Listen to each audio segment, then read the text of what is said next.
Hey, what's up? What's going on? Welcome to fourth quarter. We are back Wednesday live on YouTube, and you can catch us everywhere where you get all your podcasts: Spotify, Google, Apple. Well, Google's now YouTube. Sorry about that. What's up? What's going on? How's everybody doing? What's up? Cool. Pretty good. Yeah, some good basketball. It's been some good basketball, fellas. I'm not gonna lie. Yeah. It's been okay. So it's been okay. The second round definitely better than the first round was. Like first round. Yeah. What? Way better. Yes. This playoffs has been good, man. It's been some good basketball. I mean, not overall, but second round. I mean, the only series we really had that was decent first round was really the Orlando Cleveland joint was really like, all right, cool, I can get into that. The Lakers and Nuggets series was good basketball. Yeah. That was good basketball. I think the first round's better than the second round, but that's just me. I mean, I think there was it was some good games in that first round, Mo. Minnesota and Phoenix. Yeah. I mean, I think that was some good basketball. I'm thinking about maybe I'm looking at it more from the score, from the length of the series than the scores. I guess maybe I'm looking at it more. Okay, all right, that makes sense. I watch to see if it's good basketball. Like Game 6 Denver, Minnesota wasn't good basketball. Right. Like not like it was a blowout, and then they just got stomped out. That's you know what I'm saying? So anyway, Mo, we already talked about it off screen, off camera. You said that you went to sleep and the Denver Nuggets were up by 18. Were you shocked that Denver lost the series? Because I know I am. I picked them to go back to back. I look like a fool. I definitely was. I had them if I'm not mistaken, I think I had them in the Boston. Boston. Clippers were different, and I had Clippers. I had Clippers Boston. Oh, you always good. Gosh. Yeah, I had Clippers Boston. I thought Clippers would finally get over the hump. I messed up on that money, but either I had them going to the finals, or I had them against Denver in the finals. Either one, but I had them. Yeah. Before I thought it was going to be gone, but I was clearly shocked. I just thought when I was looking at it, the way Jokic was playing, the way Murray was playing, I just thought it was ding ding, and it's just all of a sudden.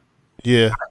I just really went there, but I think one, you saw Minnesota's defense really come into play. Two, you saw what we've been talking about nowadays. You need that third guy because you want your stars to be your stars, but where's that third guy? So when it really came clutch time, you didn't see Caldwell Pope or Gordon or Michael Porter. Yeah, Michael Porter. They just didn't show up in that clutch moments.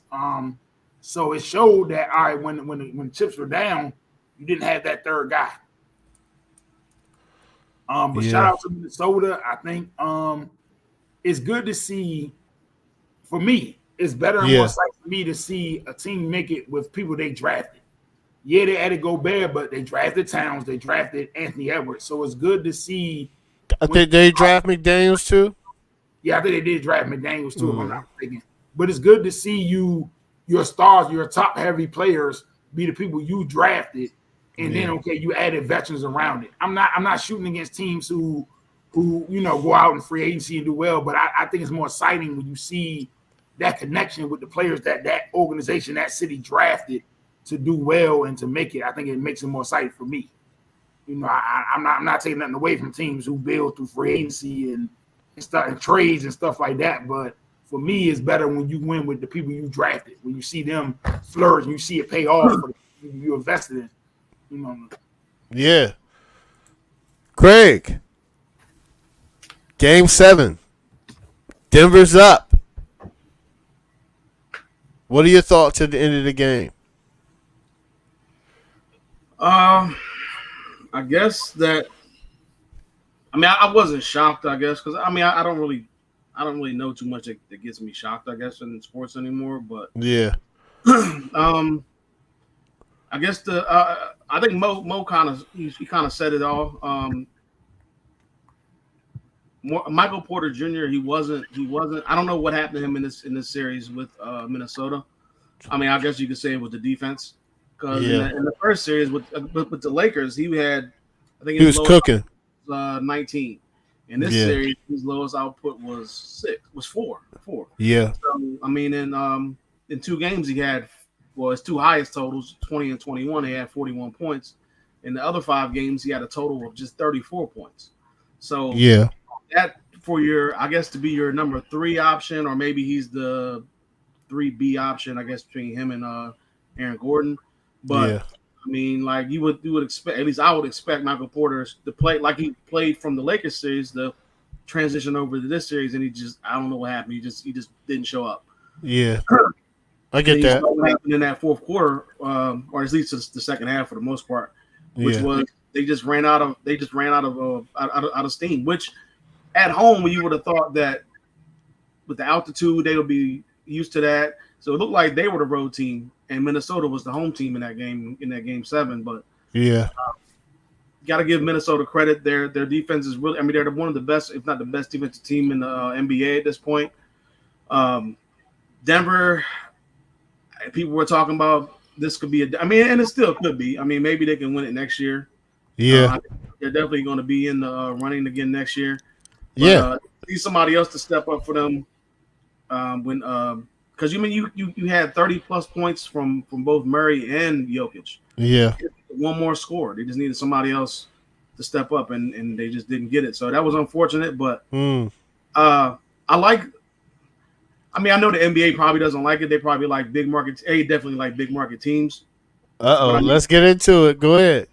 No, I think they like big market teams like Boston, Yeah. Dallas, LA, New York, stuff like that. So I think they would have rather seen a New York, Boston, even though New York is hobbled, and they probably want to be.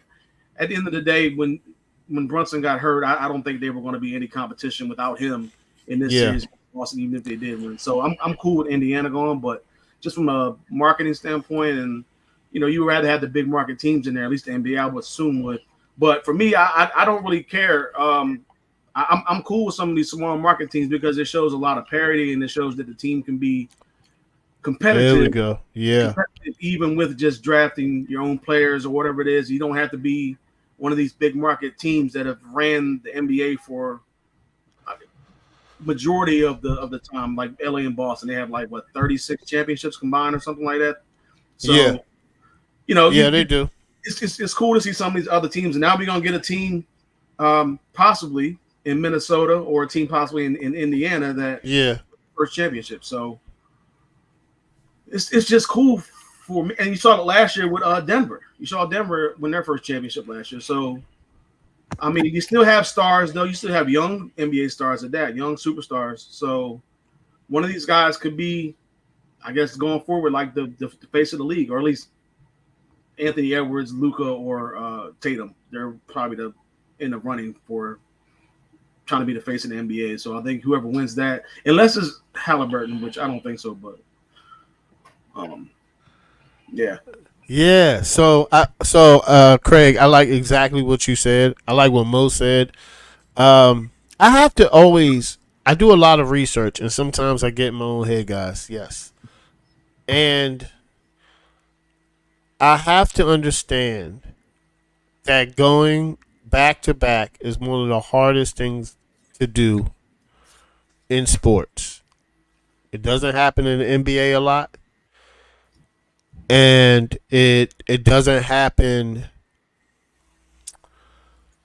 It doesn't happen in the NFL a lot either. Chiefs just did it before that Patriots, before that Broncos, before that Dallas.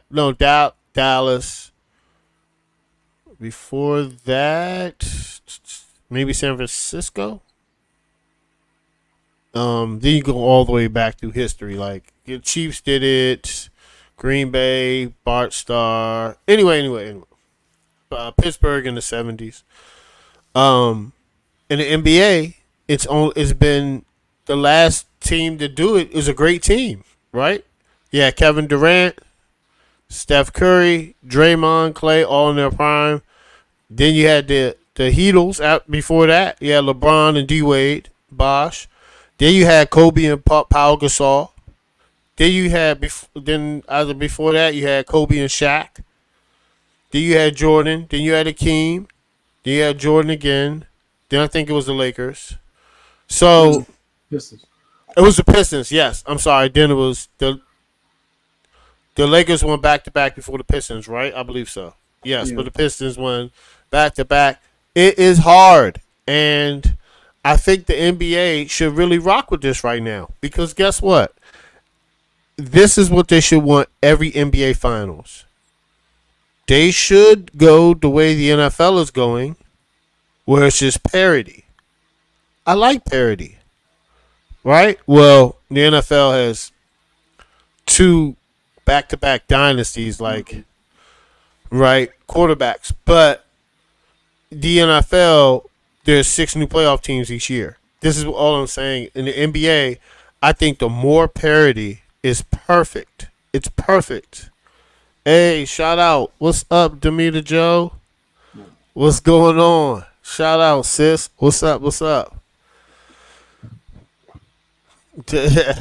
Craig is crazy. Anyway, I just think that that's what the NBA should do, especially with this TV deal. Like, let's just not have back-to-back champions for a while. And me and Mo were talking, Craig, and I want to ask you this: do you think when is the next time you think it's going to be a back-to-back champion? Because Kendrick Perkins said on First Take, he said 10 to 15 years. Do you agree with that? You don't think it? You don't think so? I guess that's a no. You think it's gonna be a back to back before that? 10 or 15. I don't even remember the last time there was a 10 or 15 year gap with the NBA in terms of not having back to back champions. It's been you got it. You might have to go back. Actually, I don't even know. It just probably hasn't happened for 10 to 15 years. There's no way. I'm going to say no. So I'm going to say just because of the history of the NBA, I have to do my research on it and actually look and see if there's any 10-year gap. I'll just go minimum 10 and see if there's a minimum of 10-year gap where there hasn't been a back-to-back champion. I'm going to say no.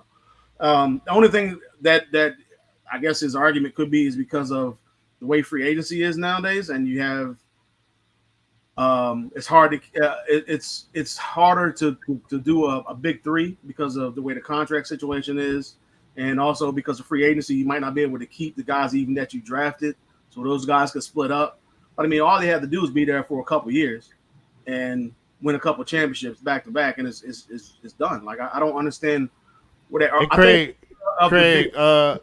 sorry to interrupt you, but there was a time from 1969 all the way up to 1986. You're asking for facts. I'm just telling you what. Yes, to 86. I'm just telling you there wasn't no back-to-back champion during that era. Okay. Those years. I'm on the NBA championship list website, so that's when it started.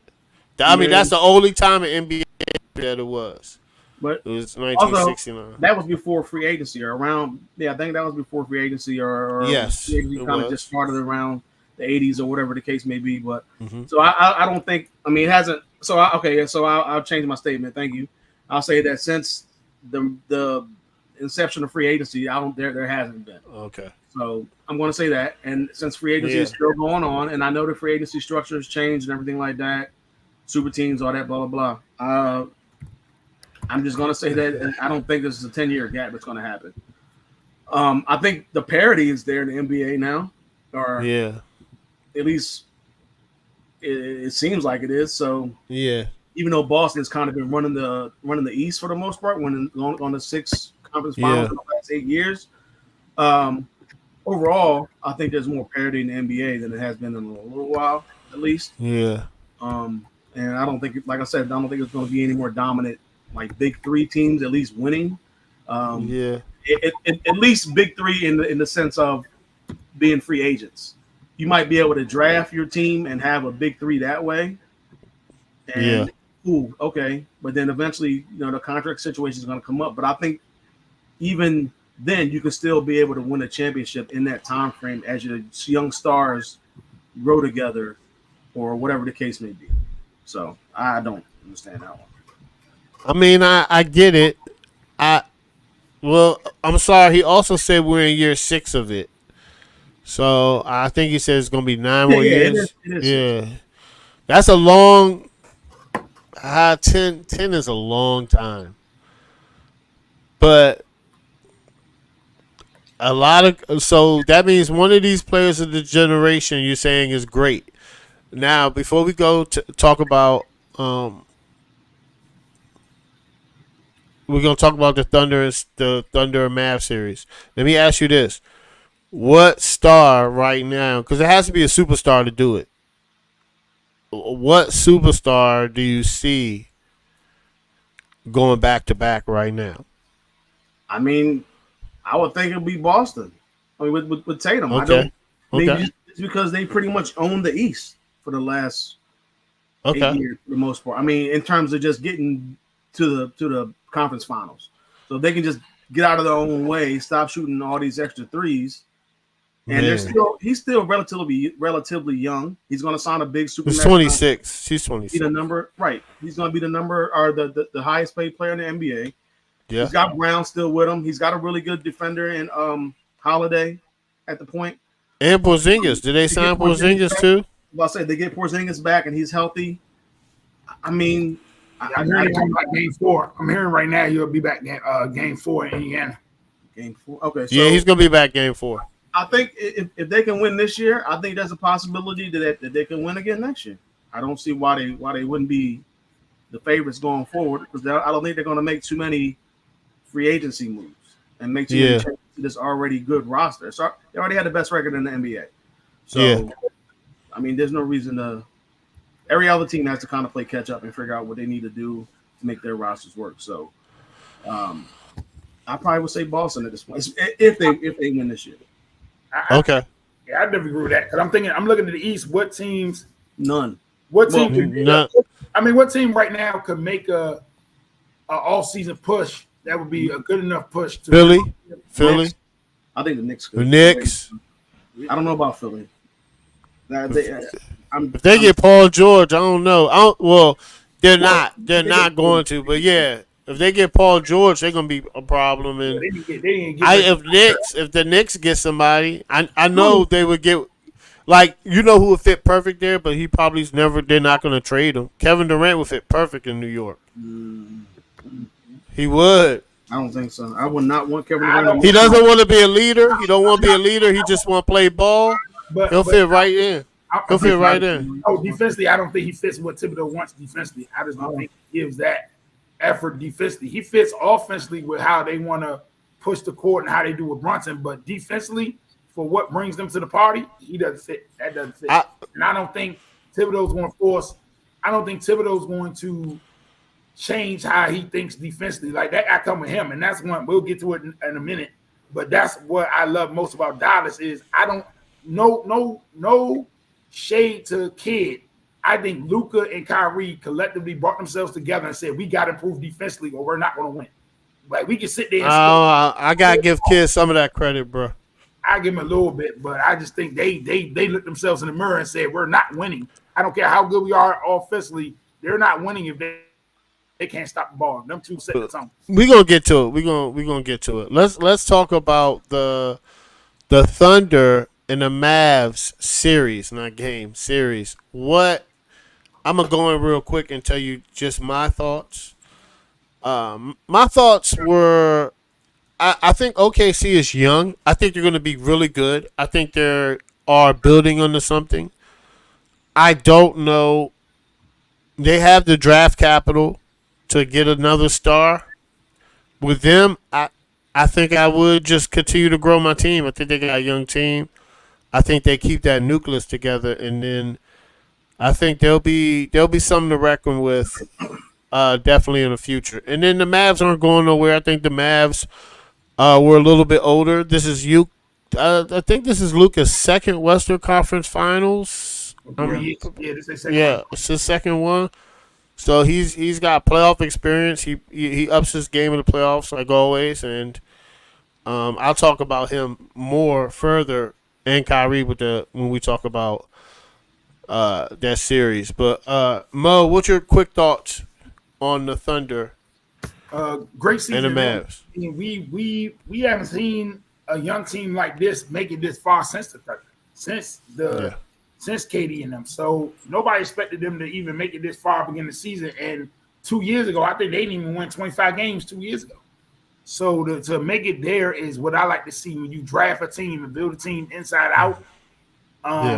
So and I think they're going to be here to stay. It's just they ran into a motivated Dallas team who their moves really helped them. Them going out and get PJ Washington out of from Charlotte, them going to get Gafford from Washington, really helped them. The growth of Derek Lively, who came out of Duke, is definitely as a rookie is definitely upgrading them. Yeah, so I think they're the number one. I think from March 1st, if I want to be mistaken, I think from March 1st to now they're the number one rated defensive team in the NBA. Which we would never talk about Dallas in that sense. A long time ago, we would laugh and be like, "What Dallas? What?" And Dallas even in the top 15 defensively, we'd be like, "Huh?" So I think, I will say that, James. I give you that though. That I won't fully put it on the players. I think Jason Kidd has done an amazing job there. Yeah. But also, I definitely will lean more towards Luka and Kyrie looking in the mirror and saying, "We can't win if we don't defend. Like we can sit there and score all day long with the best of them." But if we can't defend on the perimeter, we're not going to win. Yeah. I mean, that's how all the greats do. They play both ways. Craig, what are your thoughts, quick thoughts on the Thunder and Mavs series? I'm looking forward to this series. I like Minnesota. I mean, yeah. No, the Thunder. The Thunder, man. The Thunder are a young up-and-coming team. They had I think they're the youngest number one seed to ever be a number one seed. So they definitely got a bright future. Gilgeous-Alexander is he second runner-up or the first runner-up for being MVP this year. Chet Holmgren, who I wasn't a fan of, but he surprised me, and he's playing great basketball at this point. They got some young pieces on this team.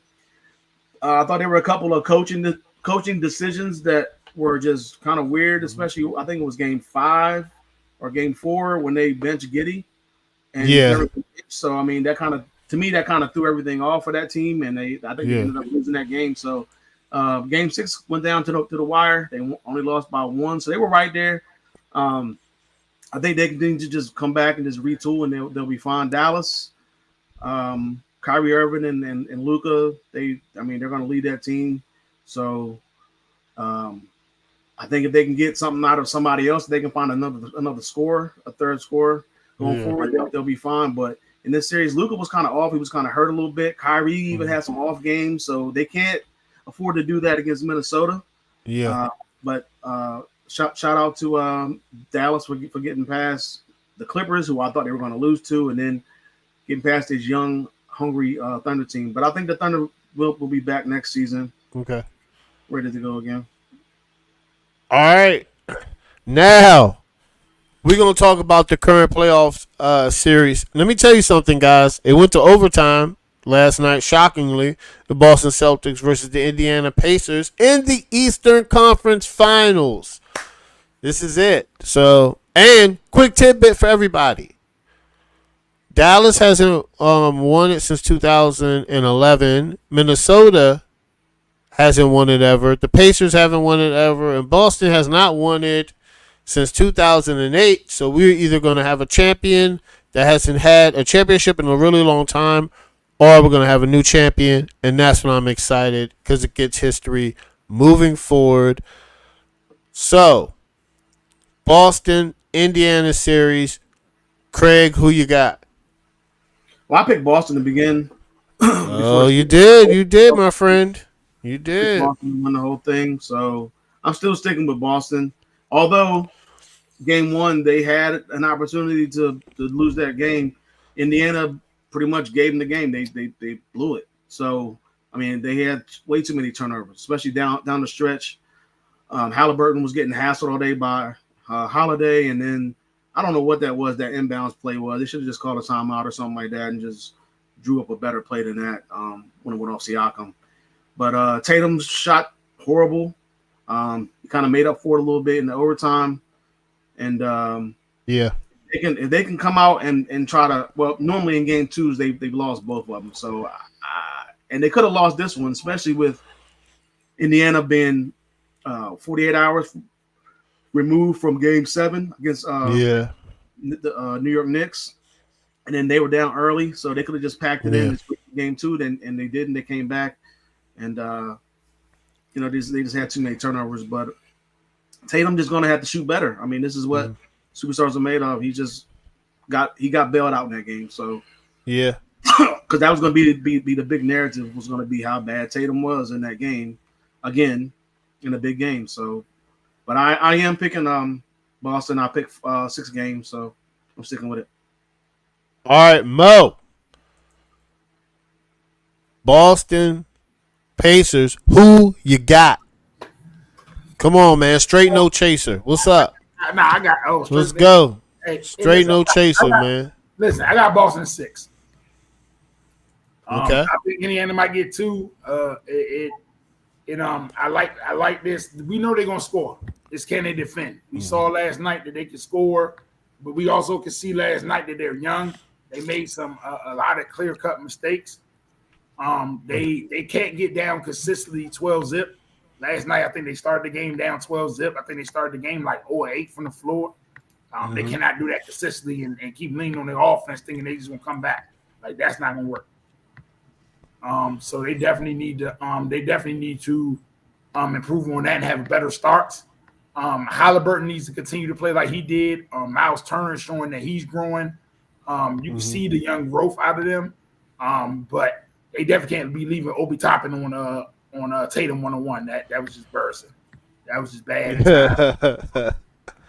But I think when Tatum and Brown are locked in the way they are, it's dangerous. And then like they said, I definitely agree with who said it? I think it was Perk or it was Stephen A. One of them said they're not beating Minnesota or Dallas without Porzingis. Like Porzingis, he with his length and his ability to stretch the floor. It's rebounding too. Yeah, it's rebounding too. I don't see them beating Minnesota or even Dallas without him. So I definitely hope he can come back. It's just another history of people leaving Washington and then getting rings or having. That's neither here nor there. Yeah, that's not my problem. Like you got Daniel Packford leave us, and now he in the West Conference Finals. Ain't that? Listen, I wish to do success. That's not the hate. But yeah, I'm definitely going to go. I'm definitely going to go Boston in 6. I think this is their best shot. I think this is their shot. I can easily see Tatum or Brown gone if they don't win a chip this year. Oh man, that'll be a topic for another day. Yeah, that will be a topic for another day. I don't think that's gonna happen. I don't think that's gonna happen. You can see Tatum or Brown gone. Well, I don't think so. Brown's not. Bo, I don't think so. I don't think so. They're gonna sign Tatum. They're gonna sign Porzingis. They're gonna keep everybody here for 3 years. Okay, but they've been together. Think about this: Tatum 7 years. They've been together. Brown and Tatum. I'm keeping them together. I'm not leaving. I'm keeping them together. I'm not saying it's going to happen. I'm saying I wouldn't be surprised. I'm not saying it's going to happen at all. But what I'm saying is I wouldn't sit there and just be like, "Wow," and loss of words if one of them were gone. If they don't win the chip this year, because this would be the chance right here.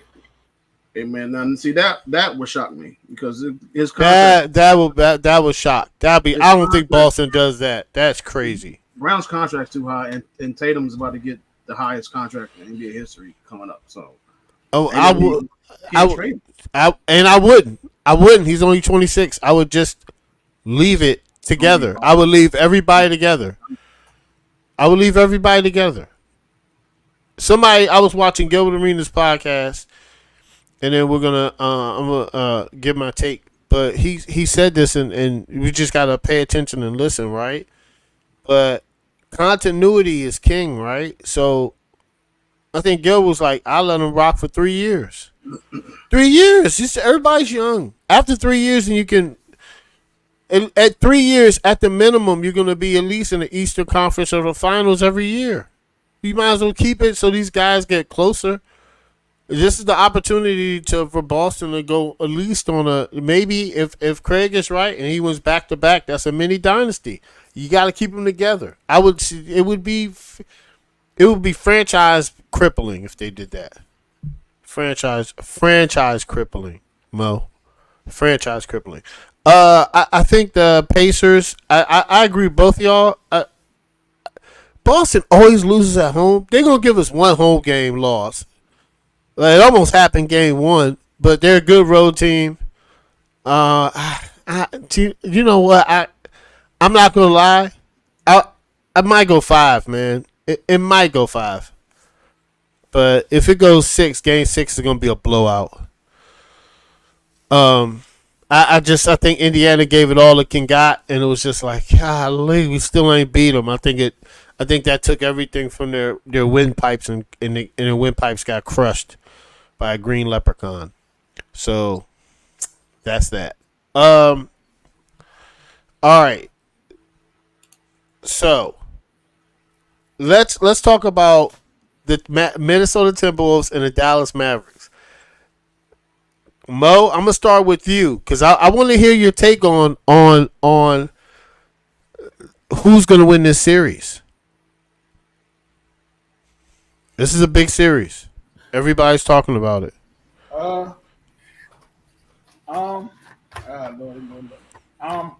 Listen.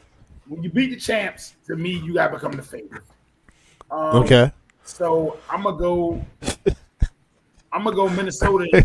I'm sorry. When you beat the champs, to me, you become the champs, especially the Western Conference. You become the favorite to me. Okay, wait. I'm not talking about to win it all, but I'm talking about now the favorite. Oh, in the Western Conference? Yeah. Okay. Oh, okay. So I'm gonna go.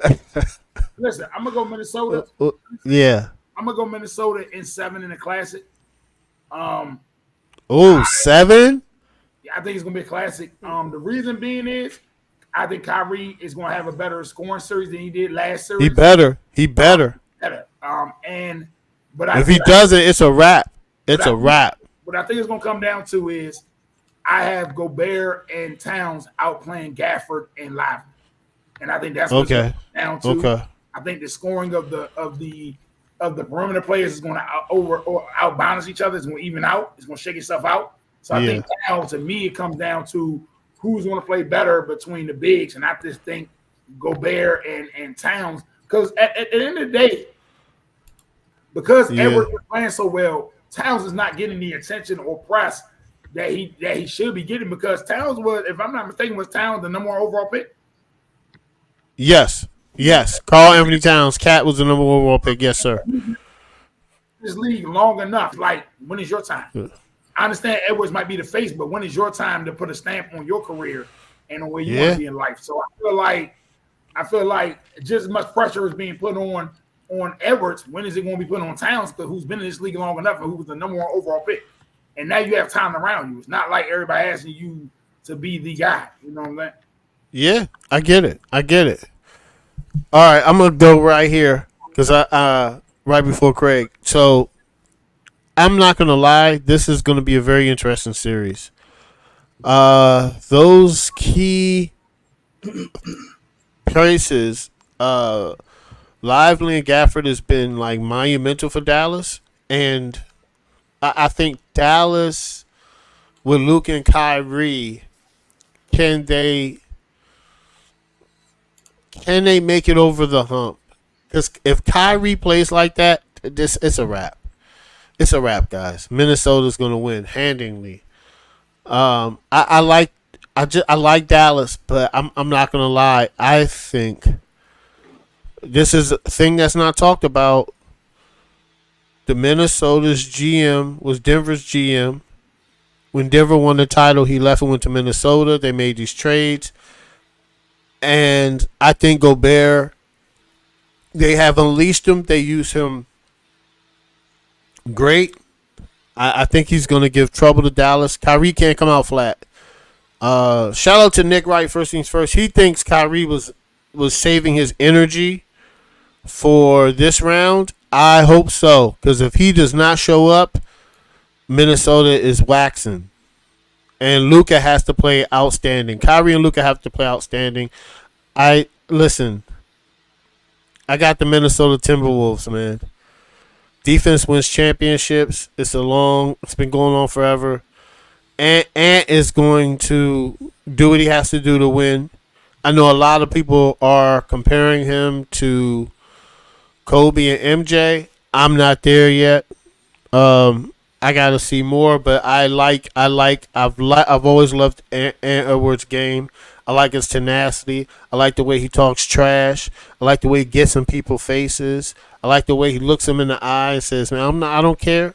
I'm gonna come at you."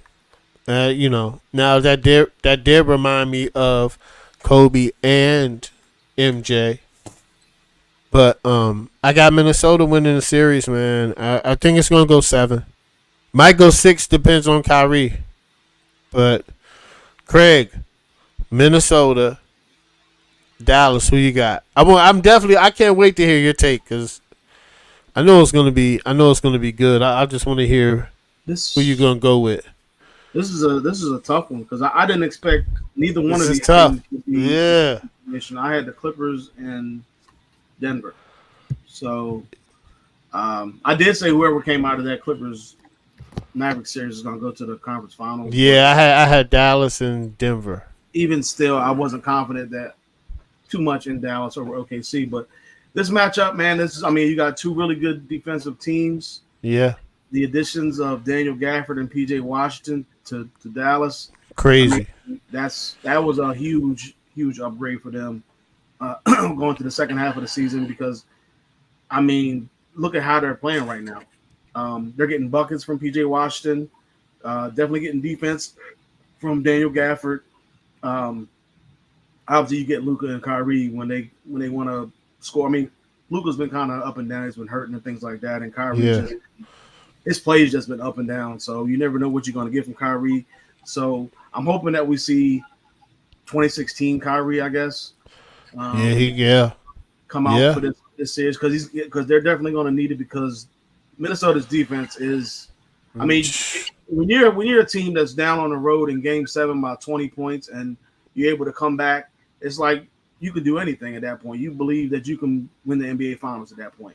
Yeah. So I'm just hoping that Minnesota doesn't come out flat, because they put all their energy into that second half, and now all of a sudden they exhausted themselves in that Game 7, and now they're just not ready, and they're going to come out flat in Game 1. But I don't think that's going to be the case. I got to pick Minnesota in this series, man. I as much as with the playoff experience, especially with Kyrie, Luka's been to the conference finals before, just once. Yeah. I gotta go with Minnesota in this one. I think they're hungry, they're young, obviously. At least their two best players are. Even though Karl-Anthony Towns is like 28 now, but they still. This team is ready, man. I think they're ready to take that step. I think the NBA, I think the league would rather have Boston and Dallas, two big markets. Yeah. But I wouldn't be surprised if Minnesota. Yeah. I think it'll be good for the NBA. Yes, definitely. You won't have Luka, you won't have Kyrie.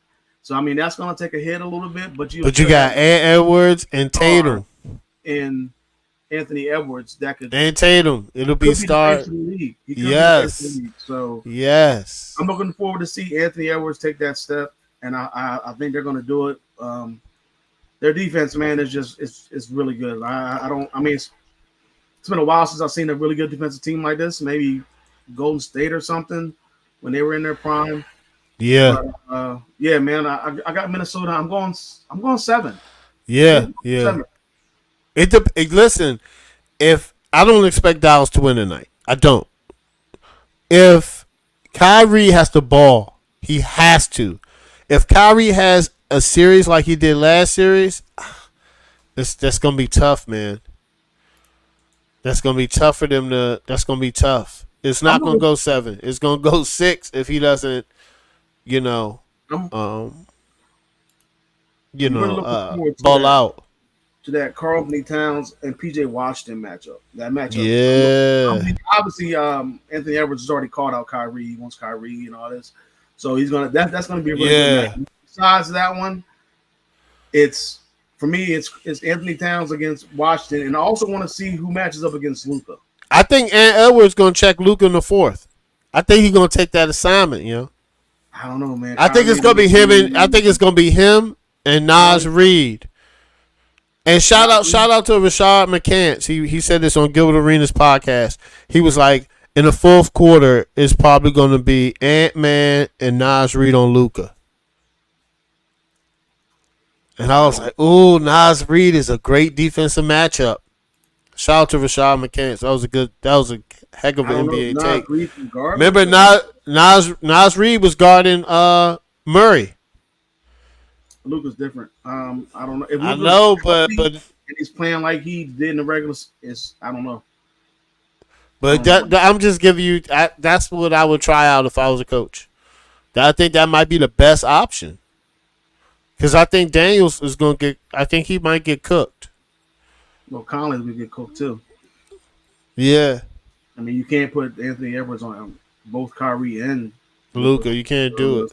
So it's gonna be interesting. We're gonna see how, and then we're gonna see how Rudy Gobert fits in it. It's gonna be an interesting chess match because both coaches are really they make really good adjustments, and that's also about the NBA too. When you a head coach of one of these winning franchise, you gotta make adjustments. You gotta make adjustments in the playoffs. You got to adjust if you want to win because you got to see this. You got to see this team 7 times. It's not one game. It's like, okay, we got to make this adjustments game 2. They're going to try to do this. It's a chess match. So, Anyway. All right, guys. Let's name 2 things that the NBA teams that lost need in order to be better next year. I'm going to start, right? So let's start with the Cleveland Cavs. We'll start with the Cleveland Cavaliers. Right? Hold on. Did it? Yeah. It was Cleveland. I'm tripping. Okay. Cleveland, they have to make a decision. They have to trade Donovan Mitchell or they have to trade Darius Garland because they do not want to be with each other. So that's the first thing they have to figure out. Is their franchise going to be led by Garland or is their franchise going to be led by Donovan Mitchell? So that's the first thing they need to figure out. And the second thing they need to figure out is I think they should, in the trade, I think they're so young. I think they acquired like some veteran key pieces that can come off the bench. I think they want to trade Jared Allen also. So I think they not do a mini rebuild, but they need pieces that fit around Mobley and either Donovan Mitchell or Garland, who they pick. All right, Craig, 2 things Cleveland could do to get better. I agree with the Garland or Donovan Mitchell. They need to figure out what they're going to do. Yeah, it's a choice, man. Good problem to have. Obviously, Mitchell is a little older, so you might want to think about that. They both have about the same amount in terms of salary. So they're around the same money-wise, but you got to look at the age and figure out if that's what you want to do or you want to go with the vet. I think they could use another scorer, like especially if they decide to keep Garland. Who else is going to be that? Who's going to be that number 2 option? Or if he's the number 1, I don't even know. But if he's the number 1, who will be the number 2? Or same thing when they keep Mitchell, who will be the number 2 with him? Somebody that can actually create their own shot, and when Mitchell goes to the bench or Garland goes to the bench, somebody that can be able to lead that second unit or just lead the team that's on the floor at that particular time. But I definitely think they need to figure something out with that backcourt because that's just not working. Even though they did get to the second round, it's just Yeah. They just don't seem like they mesh together well. So Yeah. All right. Mo, 2 things that Cleveland can do next year to improve. Definitely got to get another consistent perimeter score. Mm-hmm. It was just Mitchell, so either Garland got to take another step, Mm-hmm. or they got to figure it out. I would love to see if Jared Allen was healthy, how it would look a little bit. Yeah. I think the evolution of Mobley, I don't know who their big man coach is or whatever, but whatever they got out of him in that game of 5 or 6, they get out of him consistently. It ain't got to be necessarily 30 every night, but if they can get something out of him like that consistently, they're definitely going to be. You talking about 25 and 12? Yeah, if they can get something around that point from him, they can be dangerous. If I'm not mistaken, Don Mitchell's entering the last year of the contract. Yes. So it'll be interesting. In my point of view, if they try to offer him an extension before the season starts and he does not sign it, I think you trade him now. I don't think you wait till the All-Star break. That's a risk to me. I think if you put a decent extension out there and he says he does not sign it, you do what you gotta do. Because now either that or now he plays on a rental and you lose him, or now if you trade him on the All-Star break and people know that you're already going to lose him anyway, they're not going to give you as much because they're like, you're going to lose him regardless. Yeah. Yeah, I get that. I get that. All right, Craig. The Knicks. Give me 2 things, baby. 2 things. I honestly don't think the Knicks need to do anything. Oh, I like that one. There we go. That's what I'm talking about. I wasn't the only one with that answer. I think the Knicks are fine. Like they went to a 7-game series with down 4 guys. Yeah, 4. OG really didn't play that game. And you can say Hart too.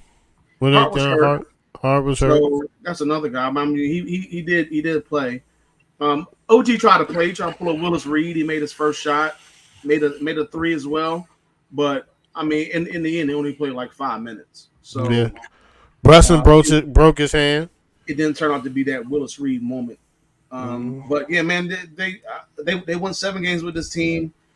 The injuries. I think if they didn't have any injuries, I think they could possibly go to the finals.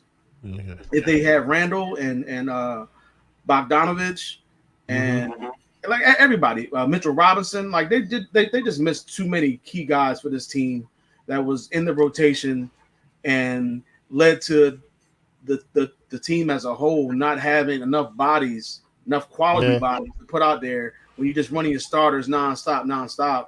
I mean, and this is what Thibodeau has done in the past, so he's getting backlash for it because he's normally the guy that runs the starters or runs his key guys over and over again, especially in the playoffs. But at this point, he really had no choice in this matter but to do that and try to get some minutes out of some of these other guys like Alex Burks, which that might help Alex Burks next year if he's on the team. That could be another thing that they had because they kind of saw something in him and he played well. So, but yeah, I think the Knicks are fine, man. All right, cool. Mo, the Knicks, 2 things. What's up, man? Stay healthy. I think the biggest thing is we can say that twice. I mean, you look at all they was missing. You look at Randall. You look at all they was missing. I think it was good to see what you could do without Randall and other pieces. But I would love to see how this team's going to look next year, fully healthy. Like if you OG for a whole season, Randall come back healthy. Josh Hart. I think they definitely need to re-sign DiVincenzo. But I don't think he's a free agent. So I'm gonna love to see what this team look like next year. Like if I was them, you could draft somebody, but I send them to D League. Like look at how this roster is now. If they bring it back, where could a rookie fit into this roster and really get minutes? Yeah, like their roster stacked. Yeah. So for them, I would definitely, if I'm Thibodeau, I'm looking at everybody's health and I'm like, Slim, I talk to my trainers, I talk to everybody I need to talk to. Man, we need to get healthy. And let's ride this out. And I definitely would make this roster to where I don't want to say low management. I hate that, but I definitely make this roster where, hey, Slim, if you can give players rest here and there, do what you got because you've seen what y'all can do even with players out. You know, you went to 7 of a semifinals. You had basically 3 starters out, essentially. You know what I'm saying? You had OG out pretty much the whole series. You had you had Randall out, and you had Bogdanovich out. So you pretty much technically had 3 starters out pretty much the whole series. Mitchell Robinson too. Mitchell Robinson was out. You pretty much had 3-4 starters out the whole series. You had dudes that had no business playing 40 minutes, minutes, and they was contributing. It wasn't like they were playing 40 minutes and they were slacking. Yeah. So, man, I would just love to see this team fully healthy. So I don't think there's no glaring weakness you can say that this team got to get better at. They can shoot, they can defend. I just think it wore down on them not having bodies, you know. Yeah, I agree with both of you, but I do think they need to not add a star, but just add some secondary scoring. Like, hopefully, just pick somebody up in free agents that can, somebody like a Buddy Hield or Bruce Brown, somebody that can come in, give you 12 quick ones. You know what I'm saying? Just to help, just to give Jalen Brunson a little bit of ease off the scoring a little bit. But I agree with both of y'all. I don't think they need change. Mo, the Denver Nuggets. What's 2 things?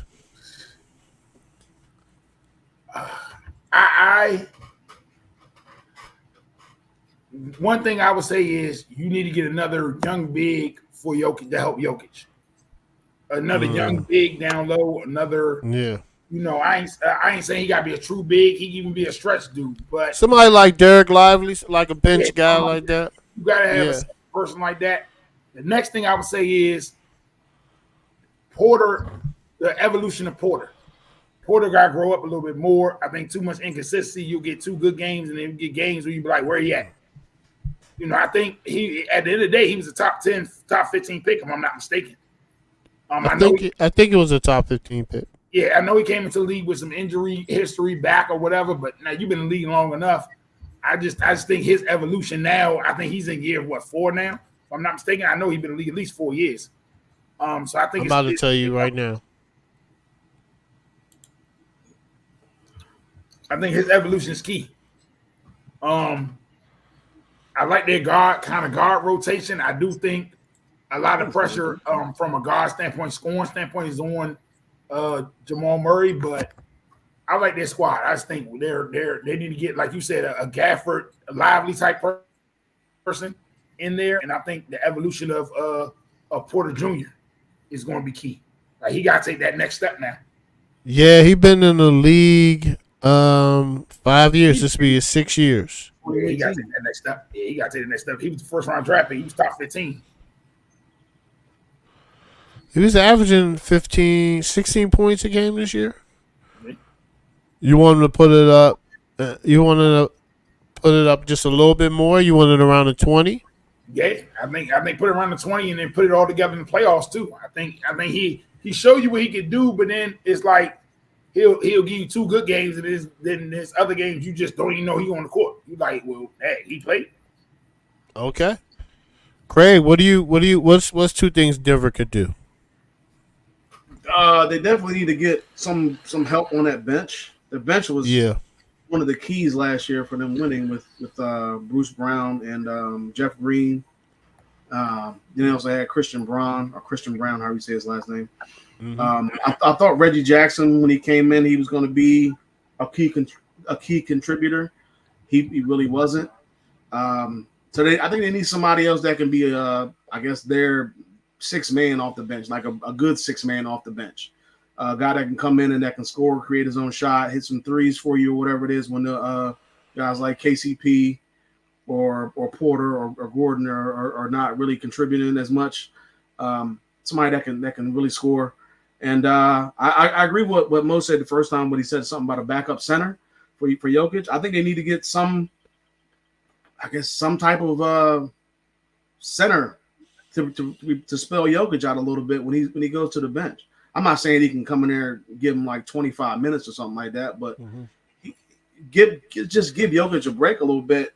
So he doesn't have to do, because I mean, you saw what happened in Game 7. The team just, I mean, couldn't really do anything. But just get a center out there that can score a little bit, play some defense, and just give Jokic a little break here and there. But I think that big time, maybe not big time is the word, but like a big scorer, a key scorer off the bench is definitely a must for that team. Yeah, I think it is a must. But I do agree with you that Jokic needs another person, another 7-footer, just to spell him a little bit. I mean, that's the amount of minutes a game. I get it. Game 7 of the Western Conference semis, but I mean, he needs a little bit of rest. He's your superstar. Just give him a little bit of rest when you're up 20. And the second thing is, for real, I'm gonna be honest with you.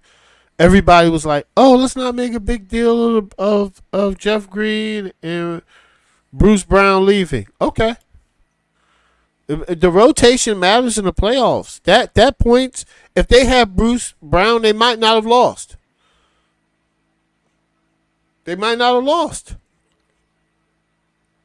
Because sometimes you need dogs like that. And Bruce Brown's a dog. So you need that type of mentality on a championship team. And unfortunately, they didn't have it, man. All right, the last team is OKC Thunder. And with the OKC Thunder, this is the thing.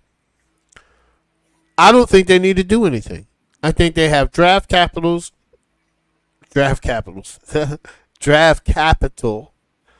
and I don't think they need anything. I think they're like the Knicks. Now, the benching of Josh Giddey is very interesting. But this team is young. They got good draft picks. Could they get a secondary star? Maybe, but I think they should just, they're so young. Leave them together. Because if you leave them together, they're going to gel, and they're going to be better next year because they're going to remember this playoff loss. But that's what I would do with OKC Thunder. Mo, OKC Thunder. What's two things? I agree. I think the biggest thing is just the evolution of the players around him to get that other consistent perimeter scorer outside of SGA. Outside of Gilgeous-Alexander, you need that consistent perimeter scorer, that second scorer that can get his own bucket. So I think I like what you said. I definitely think the pieces are there. I would definitely say they're almost in the same situation as Dallas, except for, Dallas has that big with Jokic, but I think in my mind, they need another big man. They need to get a little bigger. I think, it showed that they were a little light. You're athletic, but then when you're light and people are, you got people outworking you on the glass, they got outworked by Dallas. Like Dallas definitely outworked them on the glass. So I think they definitely need to get a little bigger on the glass. And I think they're right there, though. I think they're definitely going. It wouldn't surprise me if SGA wins MVP next year. I think it's just with Jokic having a year like he had. I understand, people was like, well, SGA and them got the number 1 seed, but people gotta understand though. I think a lot of people's mind when you diminish the big man position as if the same way they diminish the running back position, and you have a big man do what Jokic is doing, like it's just unreal. Like what we're seeing here, we've never seen from a big man. Like we've never seen this production, and if we have, we've never seen somebody be productive like this. And it's not flashy, it's not violent, it's not explosive. It's just straight skill. It's just straight fundamentals. So I think okay. Go ahead. So go ahead. What you about to say? I don't think OKC needs to do anything. I think OKC needs to develop their talent within more. The one thing I will say though is I think they need to get bigger. Okay. Craig, what do you think OKC Thunder need to do? Yeah, I do agree with Mo. I think they need to get some size because they were just getting outboarded in that series, especially the last two games in particular, where they lost both of those games. They just got out rebounded, and there was nothing that they could do. I mean, they were just imposing their will on the glass. So I think a rebounder is definitely a must for them, or at least couple of rebounders, just some size, like Mo said, to get some other bodies in there that can go get a couple of boards. And other than that, I don't really think they need to do anything else. I think besides a couple of guys, they're mostly in their 20s, and like their big time players are like 25 and under. So they have enough years that they can just grow together and I mean build off of what they accomplished this year, which was the number one seed in the West, which is tough because it's the West. I mean, I don't think not too many people, I should say, had Oklahoma City being the number one seed coming up before the season started. So I know a couple people that didn't even have them. I don't even know if I had them in the playoffs. I could be wrong. Maybe I had them in the play-in or something. But I think that they can build off of this, and they can learn from this and learn from their mistakes. They're, like I said, they're a young team, so it's only going to get better with this team if they can come back and don't pull a Sacramento, I guess, and kind of regress, because they were a 3, I think, last year, and this year they went to yeah, I think so, yeah, like that. So, and this year they're in the play-in, so I don't think Oklahoma City can afford to do that, but. Yeah, I think they need some board, some guys that can get some boards. Yeah, I really like that, man. I think it's gonna be a great NBA season next year. All right, guys, we are now. It is Craig's top 5. What's up, Craig? What you got for your top 5 this week, man? Top 5. Let's go. Let's go. Save until after the playoffs, but this year, I mean, this one I'm going with my top 5 second round picks just because in NBA history. Okay. Jokic won his third MVP in 4 years. His second round pick. So, I just wanted to go through and see what other second round picks out there were really, really good. I was going to put Willis Reed on this, and then I looked back at it because I know he was a second round pick, and then it come to find out he was picked in 64, and he was picked 8th. Wait a minute, what? Yeah, okay, hold on. Explain that. They had 15 rounds back then. Some years they even had like 19 rounds or 20 rounds or something like that. And they only had non-NBA teams. So when you have non-NBA teams, 8 picks or whatever it is, 7 picks in the first round, and you start off in the second round with the 8th pick. I mean, so it was just a different time. So I can't. I mean, even though technically he's a second round pick, I can't put him in there. Okay. I'm starting with it's weird. I'm starting with number 5. It's hard because number 5 there were a couple of players I could have picked, but I picked Marc Gasol. Getting 14 and 7 throughout his career, 3-time All-Star, 2-time All-NBA honors, won the Defensive Player of the Year, 2013. Got a championship in 2019 with that Kawhi Leonard Raptors team. So he had a pretty good career. He had another championship too. Traded for his brother. He won a championship here. I think he was on the Lakers team in 2020, buddy. Oh, was he? Okay, probably. Yes, probably sir. Right. Yep. Okay, so he got two chips then. Okay. Yep. And he was traded for his brother, which was infamous because that started the Lakers a couple of championships there. But I thought he was a pretty solid player back in his heyday. Number 4 is a guy who's still in the league right now, Draymond Green. Draymond Green, okay. Definitely, he's a key asset for that Golden State Warriors team. He has a couple of issues going on with his temper and things like that. But besides all that, he's an 8-time All-Defensive Team member. Went to the All-Star game 4 times. Former Defensive Player of the Year, just like Marc Gasol. Won 4 titles. Definitely a big-time contributor. I think they win another title if he doesn't get suspended in 2016. Yeah. but it is what it is. They had a couple games to win it. They didn't win it, but it was unfortunate that happened. But I think he's one of the best, definitely one of the best modern second round picks, if not the best second round modern pick since like 2010. Because I think he was picked in 2012. So he has exceeded expectations coming out of Michigan State. Number 3, I have. Sorry, Craig. I was wrong. He was not on there. He played for that team, but I don't think he played in the bubble. Okay. That's it. My bad. Continue. I was close. I guess. Number 2, I got Manu. I know a lot of people might not have him. Number 3, I got Manu. I know a lot of people might have had him too. Okay. I thought he was a really good player. He came off the bench for the most part. One of the best 6 men, if not the best 6 man in NBA history. 4 championships with the Spurs. He was picked 57th, I think, in 1999. He averaged 13 points, about 3.5 rebounds, about 4 assists a game. Played a long career. He was definitely a key contributor, a key figure for that Spurs dynasty that they had going on in the 2000s. Yeah. I don't know if they win any of those. Not even say any, but I don't know if they win some of those championships without Manu Ginobili. Yeah, that's fair. That's fair. That's a fair take. He's one of the best players. I think he's the best player from Argentina in NBA history in terms of him coming from that country. I think so.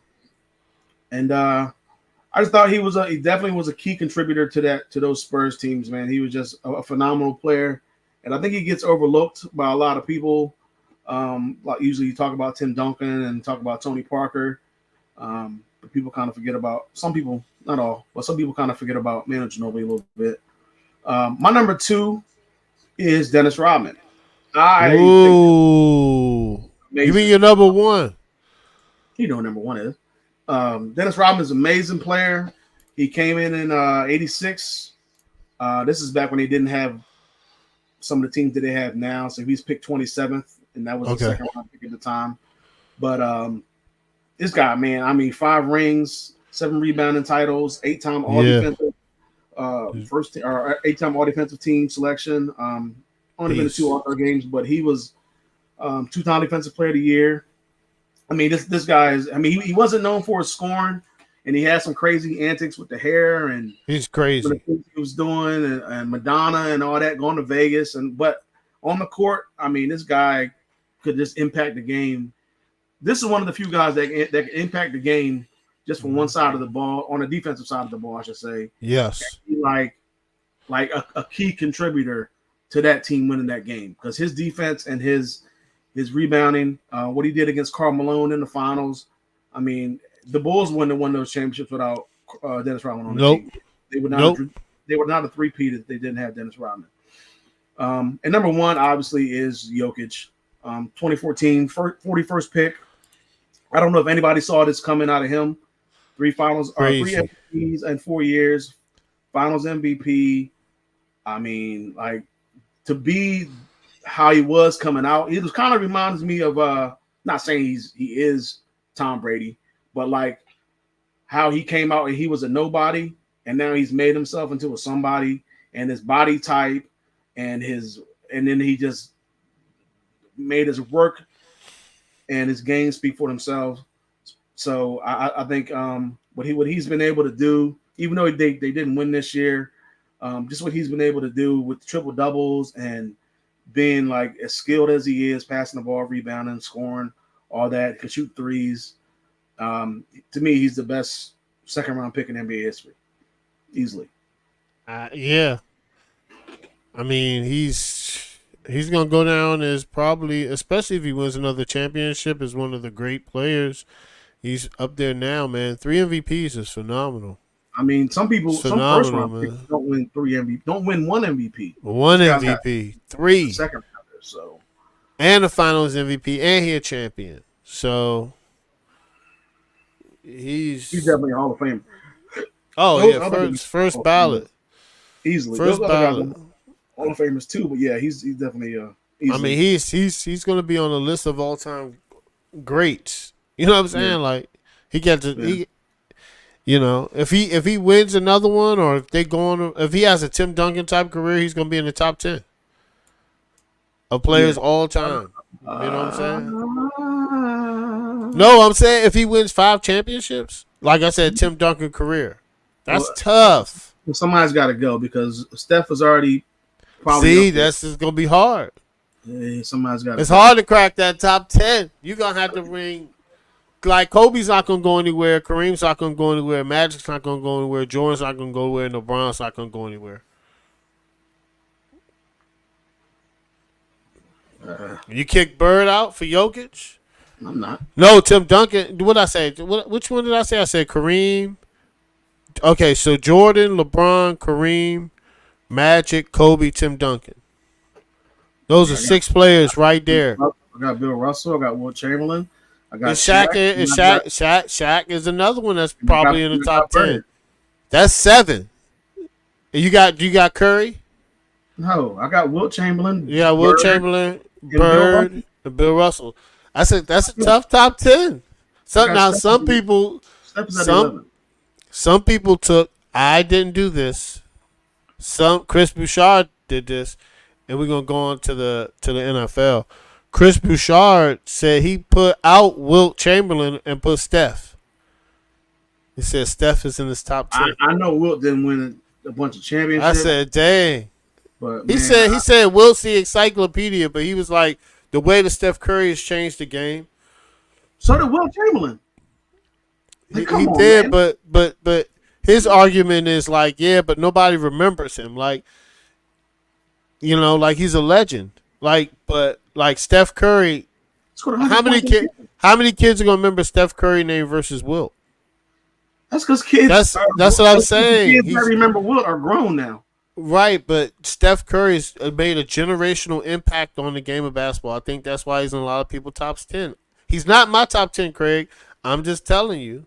Well, in like he's 40 a lot years, of top 10s. nobody's gonna remember Michael Jordan either. But then they're gonna remember. I don't know about that. I think Jordan is cemented because of his shoes. Joe Lincoln's gonna be the best player in the NBA at that point, and they're gonna be like, yeah, kids are gonna know who Joe Lincoln is. They're not gonna remember Magic Johnson. Okay, let's say Magic Johnson then. They're not going to remember Magic Johnson as much as Joe Lincoln is, or whoever the player is that Wilt Chamberlain changed the game. They didn't have 3 seconds. This guy scored points. He averaged 50 for a season. I'm gonna show you the clip, but Chris Bouchard. I was shocked that he did it too because he an old school NFL NBA reporter. I was surprised he said that, but he said it. I was like, all right. He's like, he said it. But anyway, NFL. Craig. Now, we're going to list all the quarterbacks. I'm going to name all the quarterbacks drafted in the first round. And you're going to tell me when they're going to start. By which week? Is that right, Craig? By which week? Yeah. All right, so the first 2 are easy. They're easy. I think we got Caleb. Everybody agrees Caleb Williams is week 1 and Jaden Daniels week 1. Yeah, everybody agrees with that. All right, 3rd pick, and I'm gonna bring up their schedule. The 3rd pick. Drake May. Craig. No, I'm going to start off with Mo.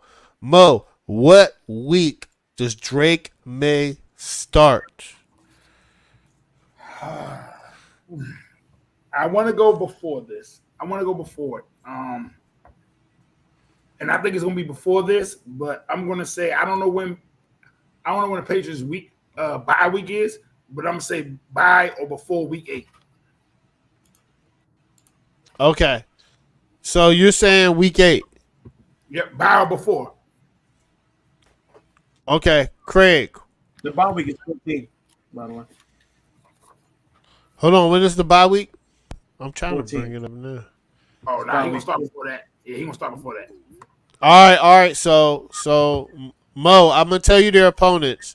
Which week he's going to start. Week 1, the Bengals. Nope. Week 2, the Seahawks. Nope. Week 3, the Jets. Nope. Week 4, San Francisco. Nope. Week 5, Miami. Nope. Week 6, Houston. Nope. Week 7, Jacksonville. Nope. Week 8, New York. I said week 8. So, all right, yeah, right in between that, week 7 and week 8. By that time, okay, week 9, they got Tennessee.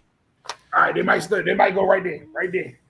Okay, week 9. Okay, Craig, Drake May. What week does Drake May start? What week they calling his name? I'm going week 7. Ooh. It's a London game. Yeah. It's gonna be overseas, so it's not gonna be a lot of. I mean, I ain't gonna say a lot of pressure, but it wouldn't be as much pressure as it was a home game or whatever it is. They're playing Jacksonville. That's kind of their home away from home. Yeah, I gotta go. I think I'm going week 7. Yeah, I'm going week 7. All right, so you're going week 7. I kind of agree with Mo. I think it's week 9. I think they start them in Tennessee. I think Tennessee's not going to be good. I know they're getting hyped, but I don't know, guys. This is really early. Nothing out of training camp, but you got to really believe in Will Levis is one of those guys in the loaded AFC with the healthy Aaron Rodgers this year. I don't know if that's the case. But as far as starting, I got to go week 9. I think Tennessee is soft. I think they're coming back off of a big game in New York at 1 p.m. Week 9, I think when he starts, because then they got Tennessee, Chicago, the Rams, and the Dolphins, and then the Colts, and then the Cardinals. His first tough game will be Week 16. So I think rookie quarterback, 9 week in the seasons, 9 week into the season, I think Tennessee's soft, and I think it's just it makes sense because it's a soft schedule coming up at that point. I do agree with you, Craig. It could start week 8 or 9, but we're basically all saying the same thing. But it's gonna fall between 7, 8, and 9. It's gonna be one of those weeks. But I don't think he starts off the break. All right. All right. Who was? Okay. So Drake May. Next is JJ McCarthy. Craig, what week is JJ McCarthy starting? So I'm going to say their bye week is 6. So I'm going to say week 7 against Detroit. It's a tough game, conference game, division game, rivalry game. But I think after their tough, their schedule is tough out the break. I mean, besides the first game against the Giants, they got some playoff teams or playoff contending type teams. They got 3 with the Jets in there. Yeah, 4 good teams. And then they play another 2 tough teams with Detroit and the Rams back-to-back games. But I think you got to get them in there either that week against Detroit. If they don't start them that week, I could possibly see them at home against the Colts in week 9. But I think you got to get them in after the bye week. I think you give them that extra week to get them prepped, get them ready, and then just throw them out there. I think Sam Darnold could be that buffer to get him going a little bit and to get his confidence a little bit up and get familiar with the team. And I'm going week 7. Mo. All right, Craig said week 7. JJ McCarthy, which week you got? Listen, I so bad because I don't see. I hate to say this, I just don't see Sam Darnold as a bridge guy, like that good of a player to be a bridge to where you wait that long. But I agree. I'll say week 7, 8. But it wouldn't surprise me if they throw him out there off the break, depending if he shows enough. And I'm gonna say the reason why, because you got to keep Justin Jefferson happy, because guess what? All these wide receiver contracts are looming, and he's going to wait. He's going to be smart about his. So if he sits back and you sitting here with he sees the situation, a rookie quarterback, a bridge quarterback. So you want to give him the best situation, or he going to get out of there, or he going to force his way out of there. So I just be interested to see how Minnesota plays this out. Man, I just looked at the schedule and I was like, all right, let me see how many games they're gonna lose. Mo, which week did you say? I said about 7 to 8. Okay, Craig, you said 7, right? Right after the bye week. I was like, okay, what's going to be their record in the bye week? You ready? They're going to win against the Giants. They're going to have 3 straight losses against San Francisco, Houston, and Green Bay, and then they're going to beat the Jets. Surprisingly, seriously, it's going to be one of those fluky games. So there'll be 2 in London, I think, or something. Yeah, it's going to be something weird. It's going to be a weird game. Sunday 8:30 a.m. and that they're gonna win that weird game. They're going to bye. They're gonna lose to Minnesota, so that they will be 2 and. I'm sorry, they're gonna lose to Detroit.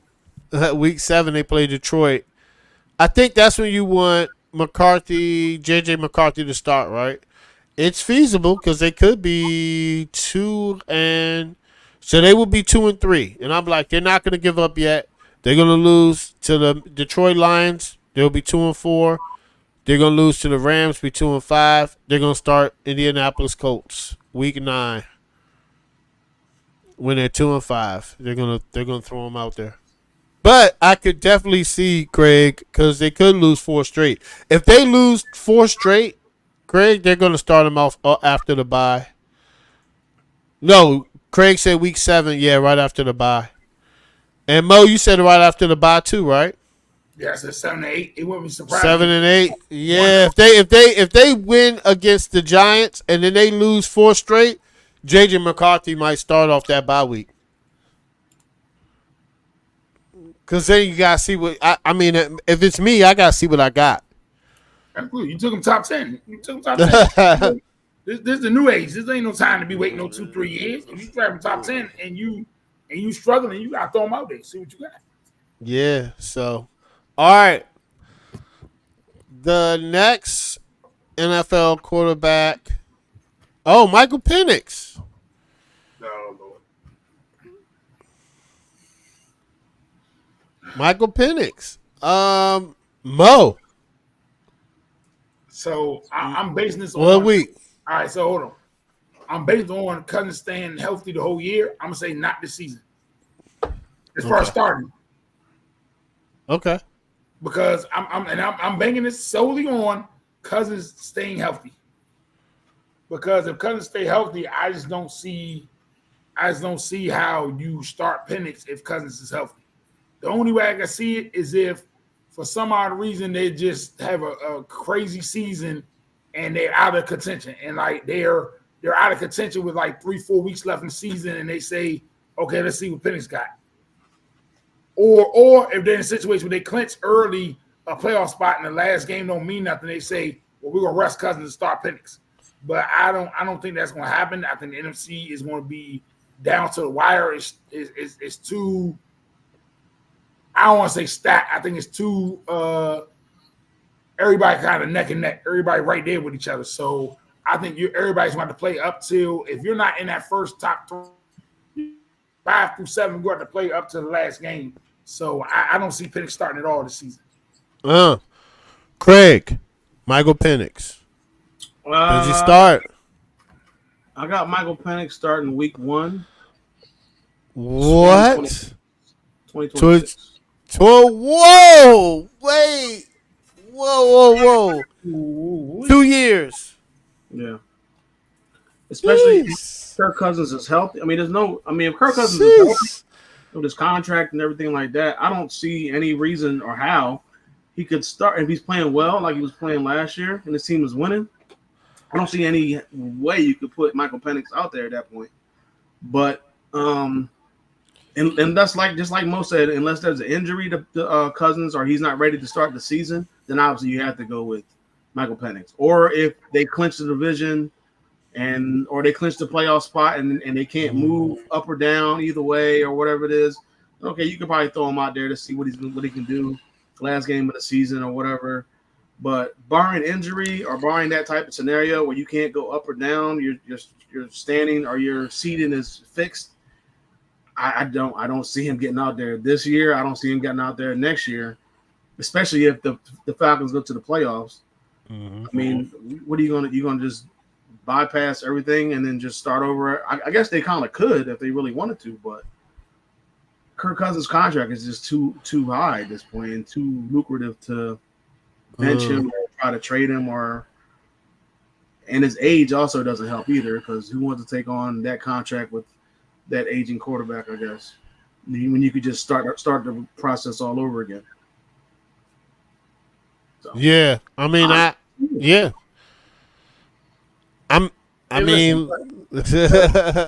hey, but you know, hold up, but you messed up though. I love Kirk Cousins, but what's so messed up is James, I want to see if y'all agree with this though. If they start slow, would the rumblings come out of there? Mm-hmm. Because I can easily see them starting 0-3. Their first three games are Pittsburgh, Philly, Kansas City. I was about to look at that. Straight division games. Then they got 3 straight division games. Yeah, they got Pittsburgh, Philly, the Chiefs, Saints, Bucks, Carolina Panthers. Then Seattle. So what's their record? Going to what? Going to what? I'm gonna try to give them respect. We're talking about Atlanta. All right. Are they beating Pittsburgh? I think they could. I think they could too. They could. I got some cousins. I'm sorry. They could. Philadelphia. No. Kansas City. No. The Saints. I think they can beat them. Yes. Tampa Bay. Yep. Yeah. Carolina. Yep. So you got. Yep. So they'll be 4-2. Yeah. Seattle. They can win. Tampa lost. Dallas is in the air. Yeah. Saints again. I mean, yeah. Broncos. They might sweep the Saints. They might. I think they're gonna beat the Broncos. Yes. Vikings. The revenge game against the Vikings. Yeah. Yeah. Kirk Cousins revenge game. They could possibly rest dude in the last. They played the Panthers, so they could easily rest them. I mean, Raiders. They might win a division by week. If they win a division week 16 or 17, they might throw Michael Penix out there. They might throw Penix out there. They might. They could get the number 1 seed. Depends. It depends. All right, but we're gonna wait for those predictions. All right, hold on. Okay. And I kind of agree with Craig. I think Michael Penix is probably going to sit for 2 years. But that's okay. And the last one, guys. Bo Nix, Denver Broncos. What week does he start Mo? Week 1. Jeez. Who you going to throw out there? Jared Stidham? Stop that, man. Let's stop that right now. Who's going to throw out Jared Stidham? I don't need to know who the other quarterback is. What you going to throw out Jared Stidham? Like, come on, man. What you talking about? They got Zach Wilson. Oh, yeah, okay. Yeah, okay. All right. Yeah. All right, there, Bob. If they throw, and notice no disrespect to Zach Wilson. If they're throwing out Zach Wilson week 1, either he done took a major leap, one of the greatest leaps we ever seen, or that whole front office need to be fired. Because why would you even remotely draft? Because there was enough time in this draft to where how do you justify drafting Bo Nix, but you want to throw out Zach Wilson week 1? Like that just, to me, that would be mind-boggling. Yeah. So I'm going to say Bo Nix week 1. I'm going to say Bo Nix week 1. They open up with Seattle. Let me look at this depth chart. Craig, what say you? What say you with Bo Nix? I actually agree with Mo on this one. I think it's week 1.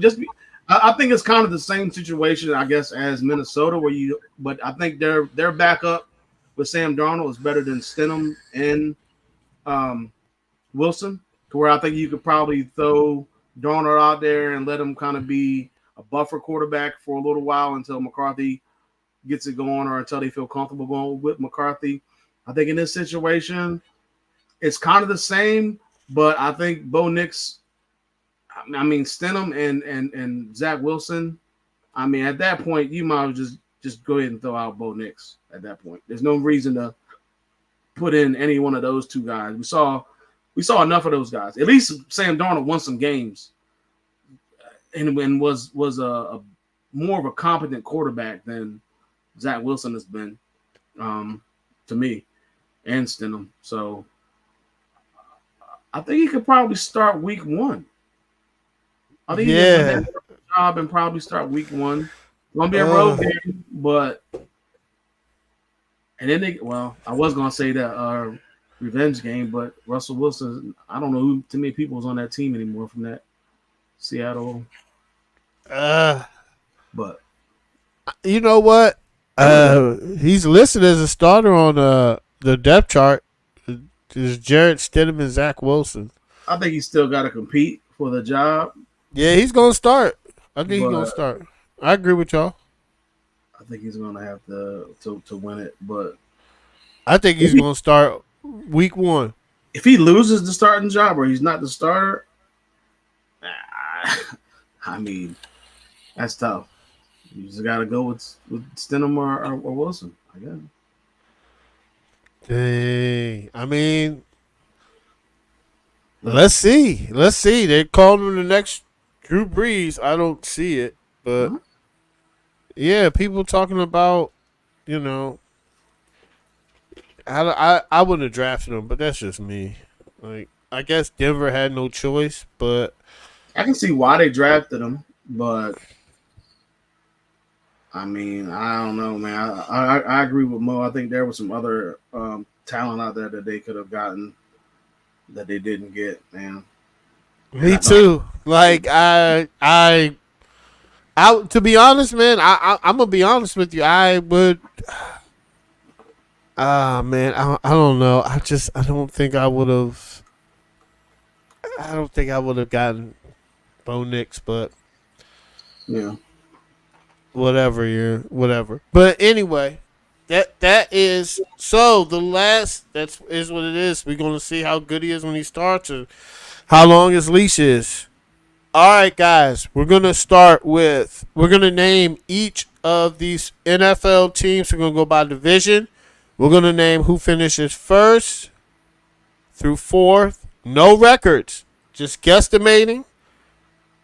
Because it's too early for that now. I think that should be a couple weeks from now. We'll break down the records and, you know, and then after training camp, we'll do our who wins each divisional round, who wins the Super Bowl.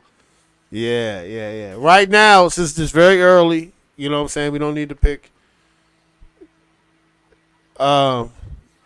Next time we got to, see me Friday. All right, anyway.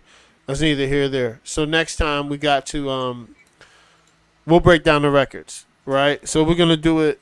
We're gonna do it a couple times, guys. But this is the first time, and we're going 1 through 4.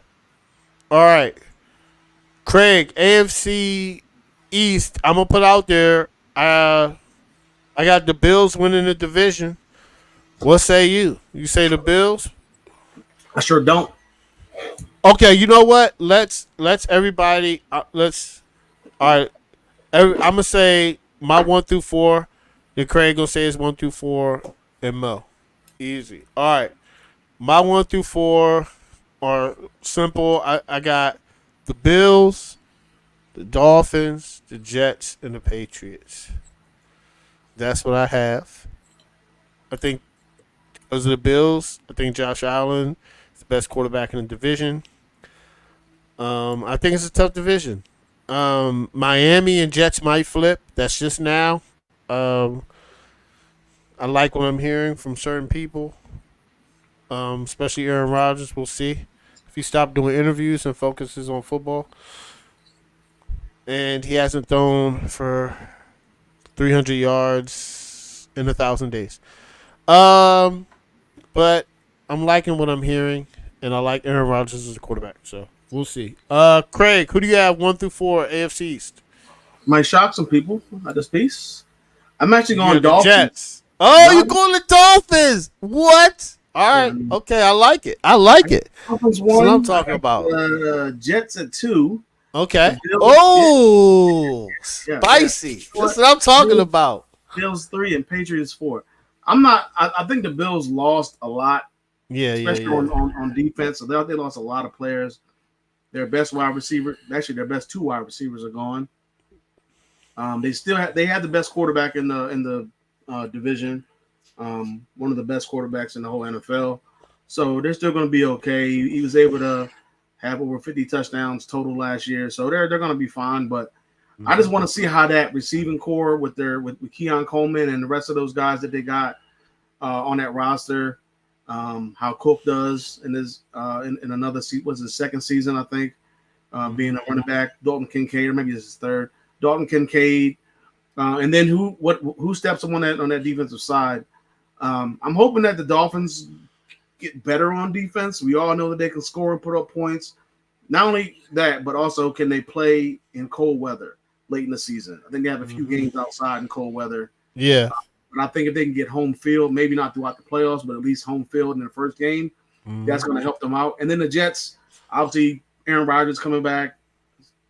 Can he be healthy? Can the offensive line hold up? And what can the Jets do as a team going forward this year with Aaron Rodgers on the center? So, and the Patriots are trash. So. Mo, 1 through 4 AFC East. All right, I'm gonna shake things up a little bit, man. I'm gonna go Dolphins 1, Jets 2, Bills 3, and I'm gonna go Patriots 4. Oh, well. I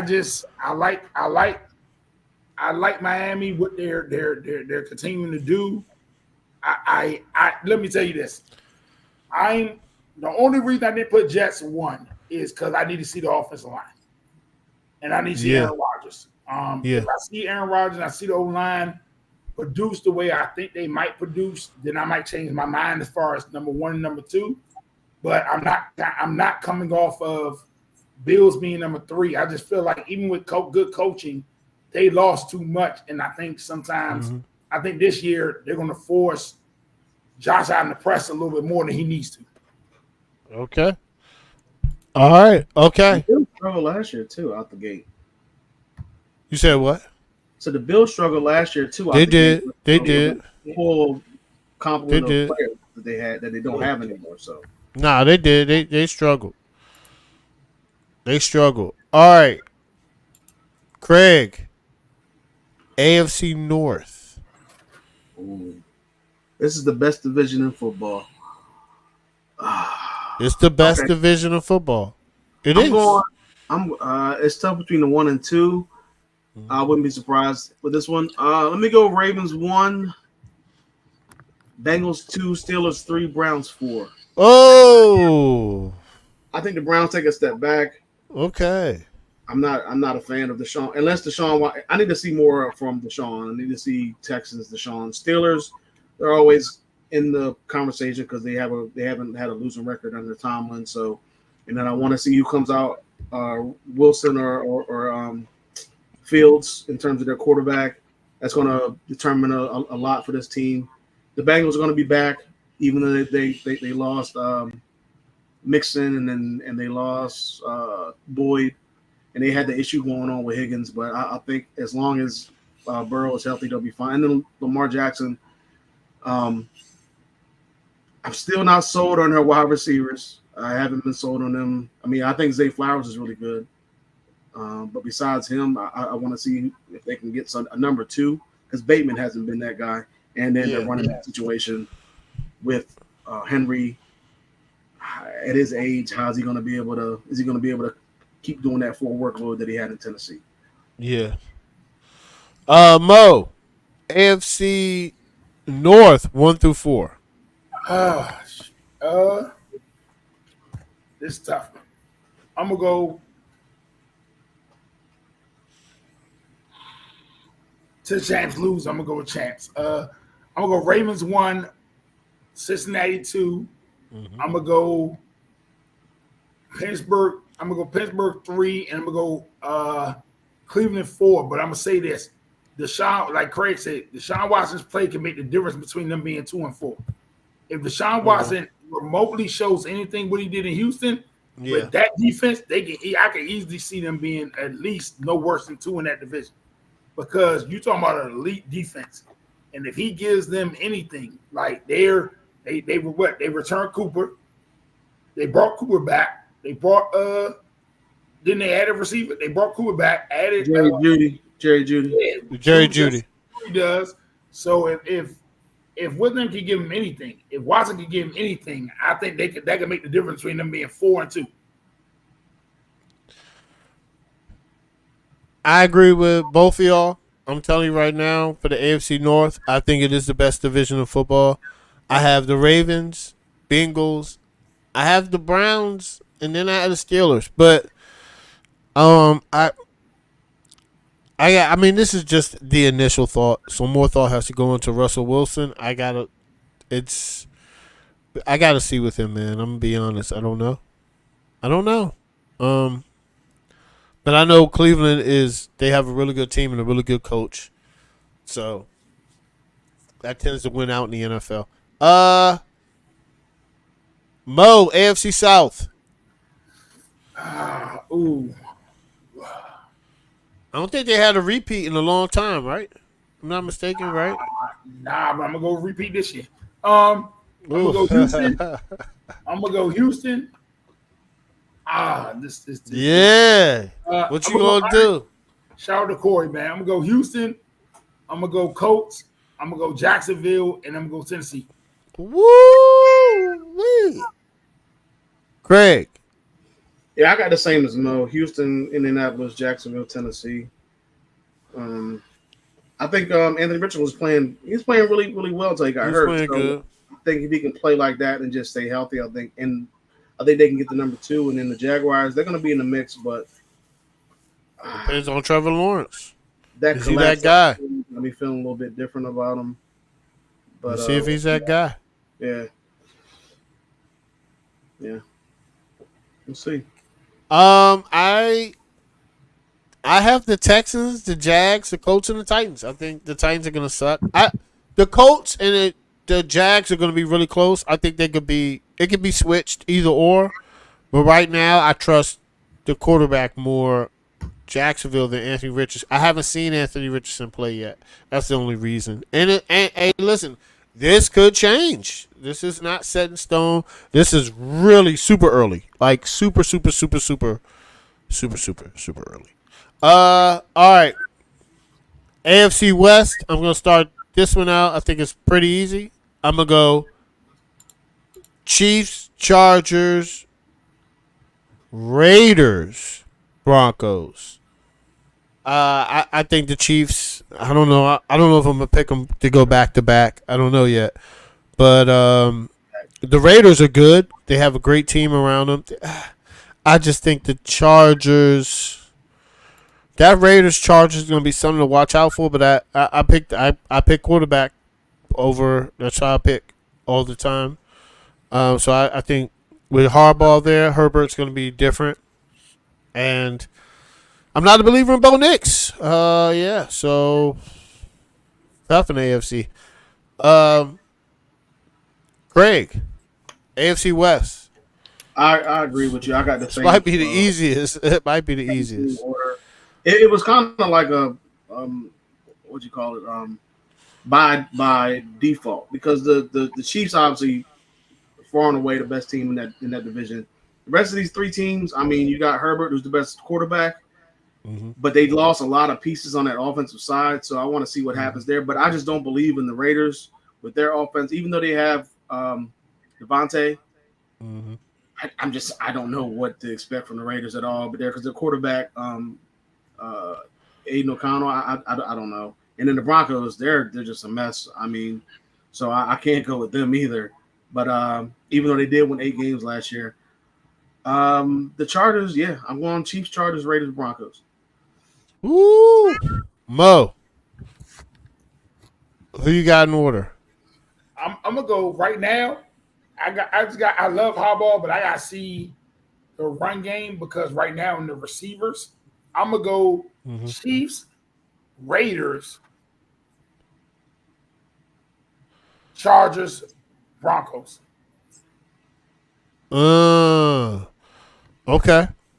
Okay. Chiefs, Raiders, Chargers, Broncos. So we all agree the Broncos are going to be at the bottom of the barrel. Okay. All right. Hey, Craig. NFC East we're going to start off with.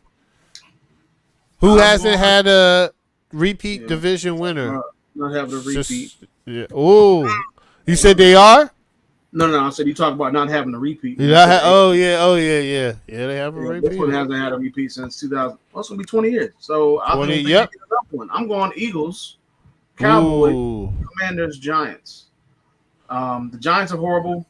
Commanders are up and coming. I think they can definitely improve from last year. Okay. The Cowboys have regressed because they lost a lot of players. And I'm just not, even though they got Zeke back, I'm just not convinced with the Cowboys. I think they needed to get a number 2 wide receiver because I don't think Brandon Cooks is that guy. And I think the Eagles have, once again, they had a really good draft like they did last year. The key is Jalen Hurts. If he can stay healthy, I think they're going to make better decisions and have a better, the last 7 games of the season compared to last year and finish strong and win that division. So. Yeah. Okay, Mo. I want to hear yours, man. Come on. Give it to me. NFC East, man. What's up? All right. I'm going to go Giants. I mean, not Giants. My bad. I'm going to go Eagles. I was about to say, hold on. I would have got up, man. Yeah, I would have stood up. Yeah, I'm going to go Eagles. I'm going to go. Okay. Right now, Eagles. Dallas.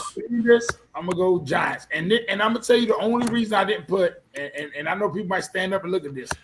The only reason I didn't put us second above Dallas, and I understand we got the same issues, some of the same issues, is our O line. Until I see our O line, if O line is horrible, it's horrible. If I see our O line improve, honestly, right now, if our O line was better, it's horrible. I'm more confident. I would put us above Dallas because, like we said, we don't know who run the ball for Dallas. We don't know who Dallas' number 2 receiver is. And we seen what happens when they force feed it to CeeDee Lamb. Also, but what I will say is Dallas secondary is going to be one of the better ones in the league. If Diggs can stay healthy, oh my goodness. Their secondary is going to keep him in a lot of games. Yeah, I agree with both you. I think the Eagles, with the moves they made in the offseason, gearing towards the quarterback, Saquon Barkley, re-signing their receiver, signing quarterback, I think they're going to win the division. Dallas, they always win. I think they're going to finish second, probably go to the playoffs again, probably lose again, but they always get there. Third, the Commanders. I know a lot of people. I think we're gonna we had the second pick in the draft. If we get 7 to 8 wins, that's a huge improvement. But that offensive line is terrifying to me. It scares me. And the Giants. Giants suck. Come on, guys. Did you see those uniforms? You saw the uniforms, right? Okay, they look horrible, just like the Giants team. Horrible. All right, Mo, NFC North. This is gonna be a quick one. Yeah, it is. I'm gonna go Lions, Packers.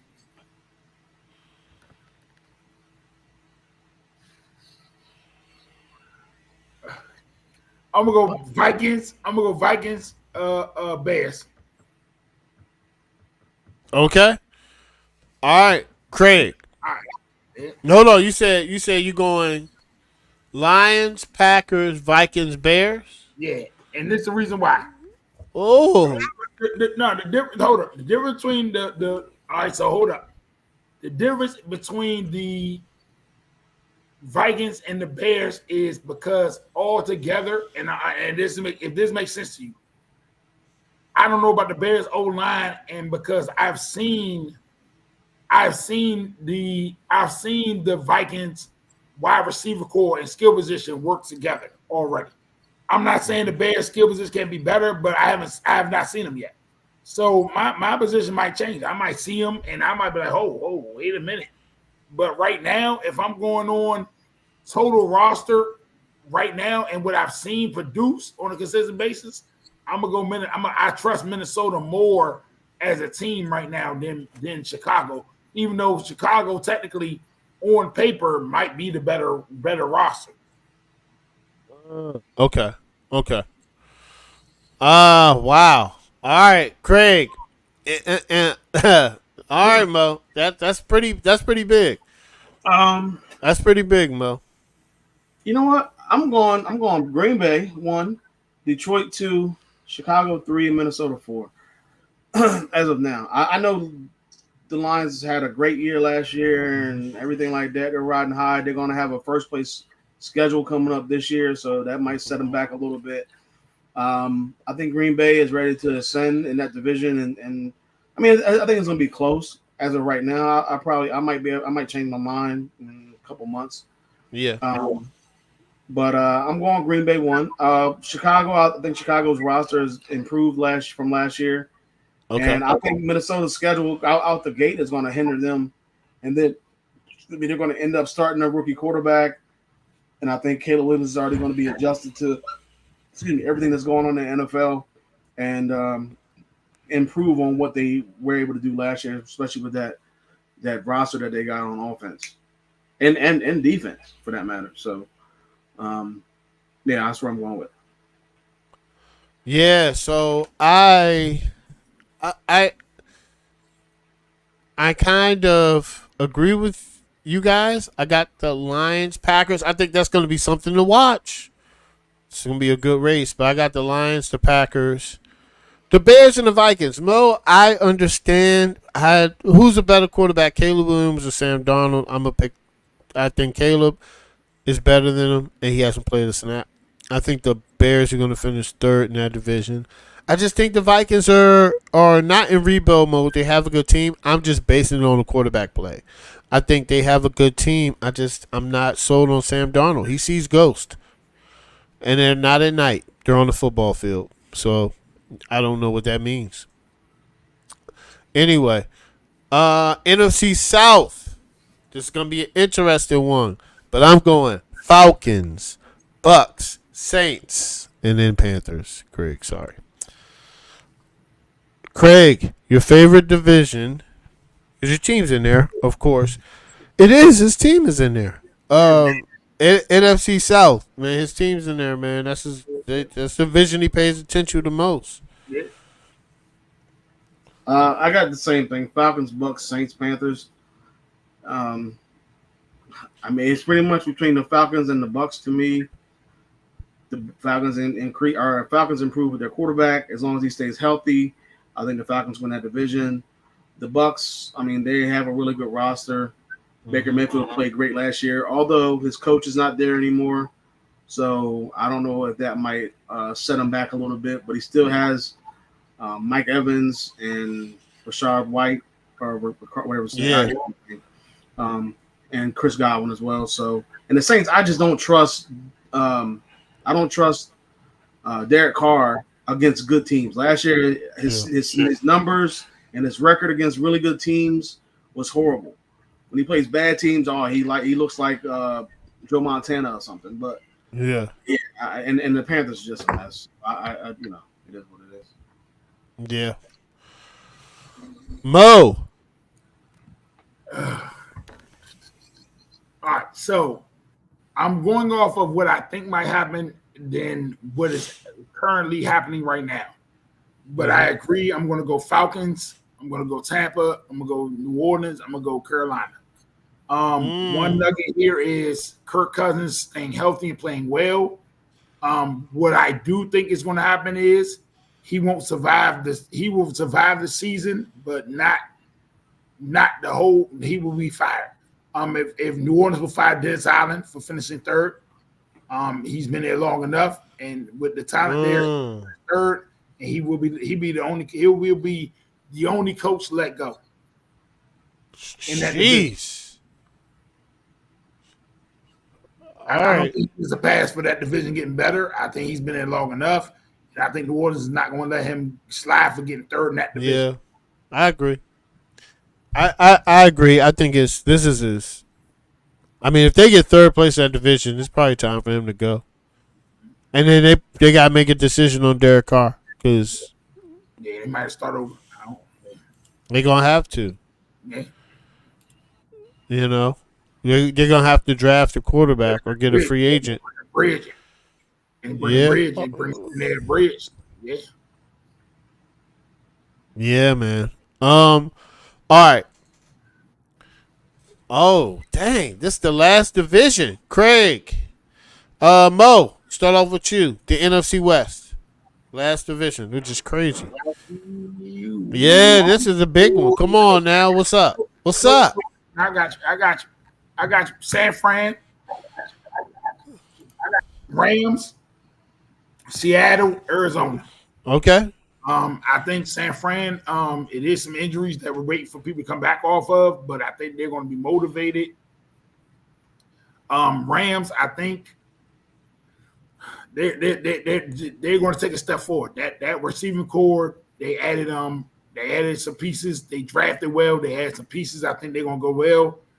The Seattle is going to be probably one of the most sneakiest teams to read in the like going, seeing McDonald implement that Raven system, and then I think he's going to bring a culture to motivate the receivers and motivate everybody there. So it's going to be interesting to see how they go about their business. But I still right now, I still think I would take San Fran as the class of that division. I'll take the Rams second, Seattle third, and Cardinals. They're going to give people a lot of run for their money, but they still going to finish fourth in that division. But I think they're going to definitely people push for their money. Okay. I agree with that. I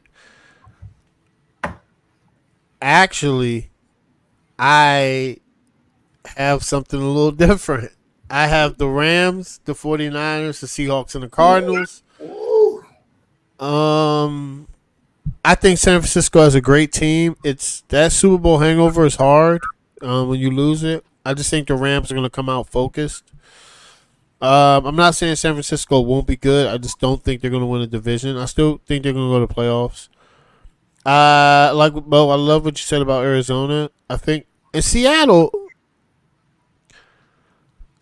has a good team, but I don't know if they're overachieving or underachieving. I don't know about Seattle, but I think the Cardinals, it could be possible the Cardinals finish with a better overall record than the Seahawks. But we don't know. Craig, NFC West. I agree with Mo. I got 49ers, Rams, Seahawks, Cardinals. Until the 49ers fall off the map or something like that, I don't know. I do agree that the Rams are ascending, and they're probably going to push the 49ers for that division if Stafford can stay healthy like he did last year. The Seahawks, I'm still not sold on them. I don't know. I want to see how that receiving core works together again. They got their three guys back. They got two really good running backs.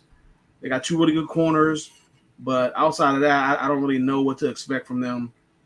And I also don't know what to expect from Geno, because 2 years ago, everybody's talking about comeback player of the year, and Geno looks like he's really good and all that. And then last year, he just, took a big step back. So, and then the Cardinals, if they can get Kyler Murray healthy, and then if he can get on the same page with the Marvin Harrison, I think that could be something to watch going forward. I don't think it's going to really matter next year, but they might be able to push some teams or maybe upset a couple of teams that kind of overlook them going into next year. But I think they're still going to be at the bottom. So yeah. Jeez, it's going to be a great NFL season. I can't wait.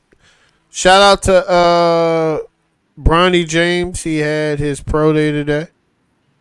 Everybody was in attendance, man. Shout out to him. It's This is a horrible draft journey. Oh, this draft is crazy. This draft is crazy. It's a horrible draft when you're talking about a second round pick or maybe an undrafted player and Bronny James getting all the headlines. I just don't think he's. Man, I could be wrong, man. I just don't think he's an NBA player at this point. And the wild part is the big men are undervalued now, but because of the lack of depth in this draft, I wouldn't be surprised if the dude from Connecticut go top 5. Klingit. I mean, this has just been like. I mean, a lot of the guys, not a lot, but the top couple of guys, 3 of them from overseas or something like that. I don't know, man. This draft is just not getting a lot of hype compared to last year's, obviously. With a generational talent and Wemby in it. I don't know, man. They got to do something because this draft is not. I mean, it's just all Bronny James. It's not. Yeah. They're lucky they got Bronny James in here. They didn't have Bronny James to talk about. This there really probably wouldn't be nothing to talk about. I mean, I think it's. People say it's the worst draft since. Anthony Bennett to me. Anthony Bennett. He was out of the league quick. Yeah, I'm about to see. Yep. He went to the Cavs number 1. 2013 NBA draft. I'm about to tell you who was the first top 10 picks. It was Anthony Bennett, Victor Oladipo. Shout out to Victor Oladipo. Otto Porter Jr. Cody Zeller.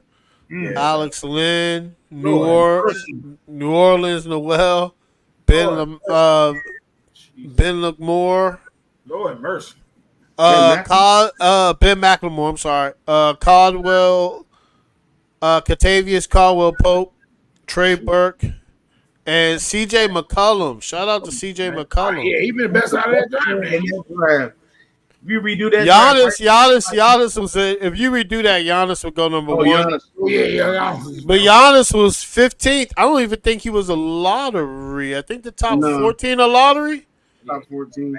Yeah, he wasn't even a lottery. You know how many people passed on 14 teams are possibly. That's crazy. Teams.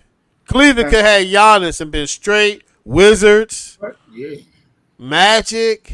I don't think you weren't taking Giannis overall, number 1. Bobcats? I would. Well, knowing what you know now. Knowing what you know now. Dennis Schroeder was 17th.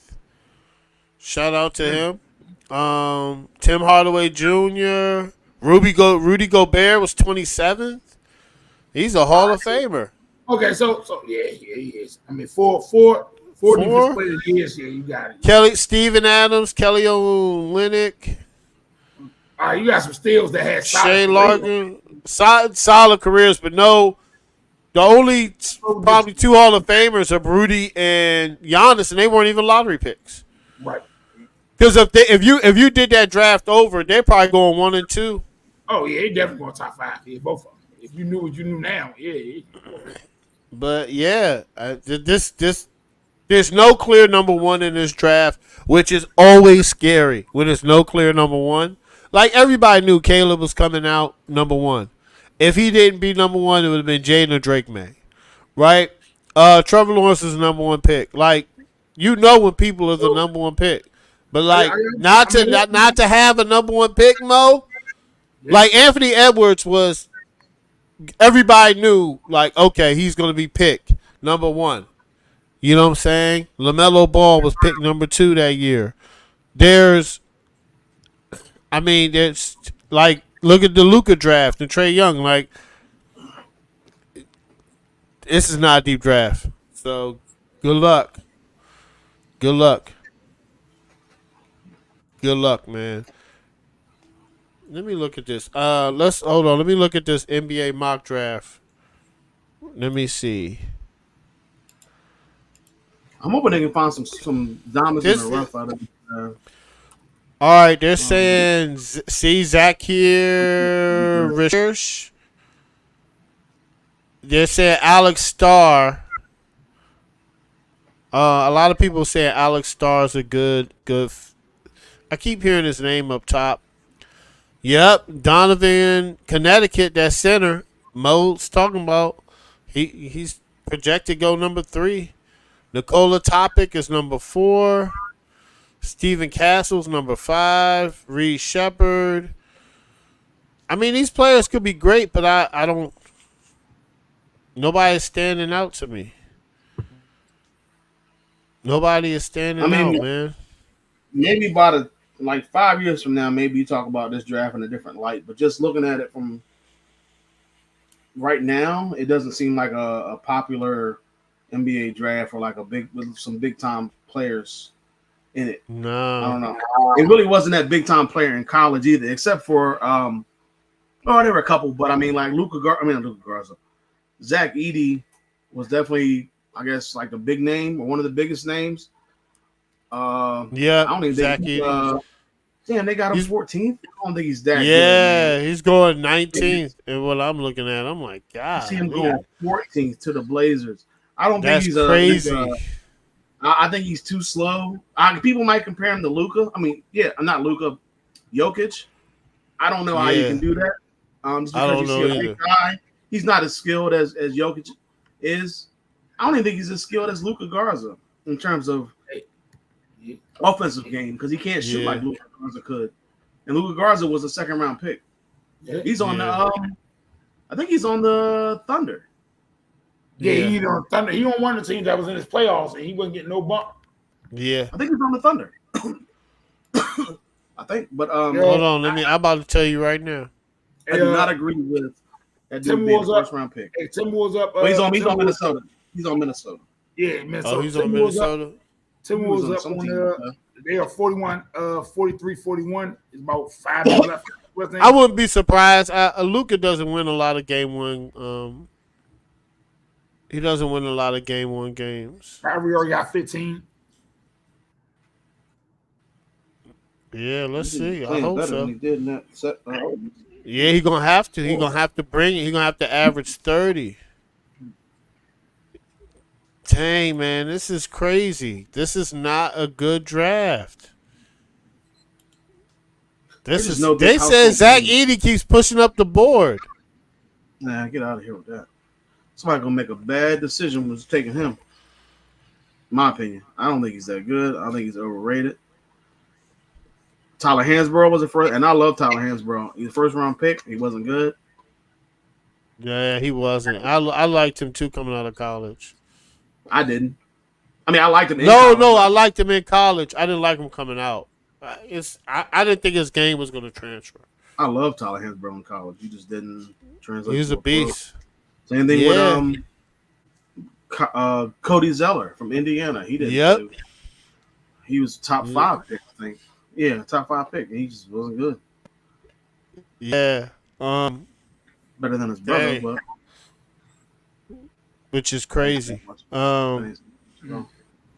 Which is crazy, man. All right, guys. We are out. We are going to see y'all next week. We are here on Wednesdays, live YouTube at 7 p.m. 7:15. Give it 7:15. We got to get a glass of water before we get on.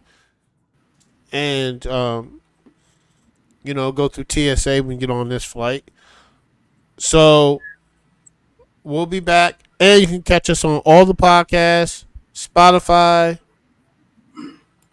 YouTube, iHeartRadio, Apple, everywhere you go. Everybody, we're going to see y'all next week. Fourth quarter, we are out. Peace.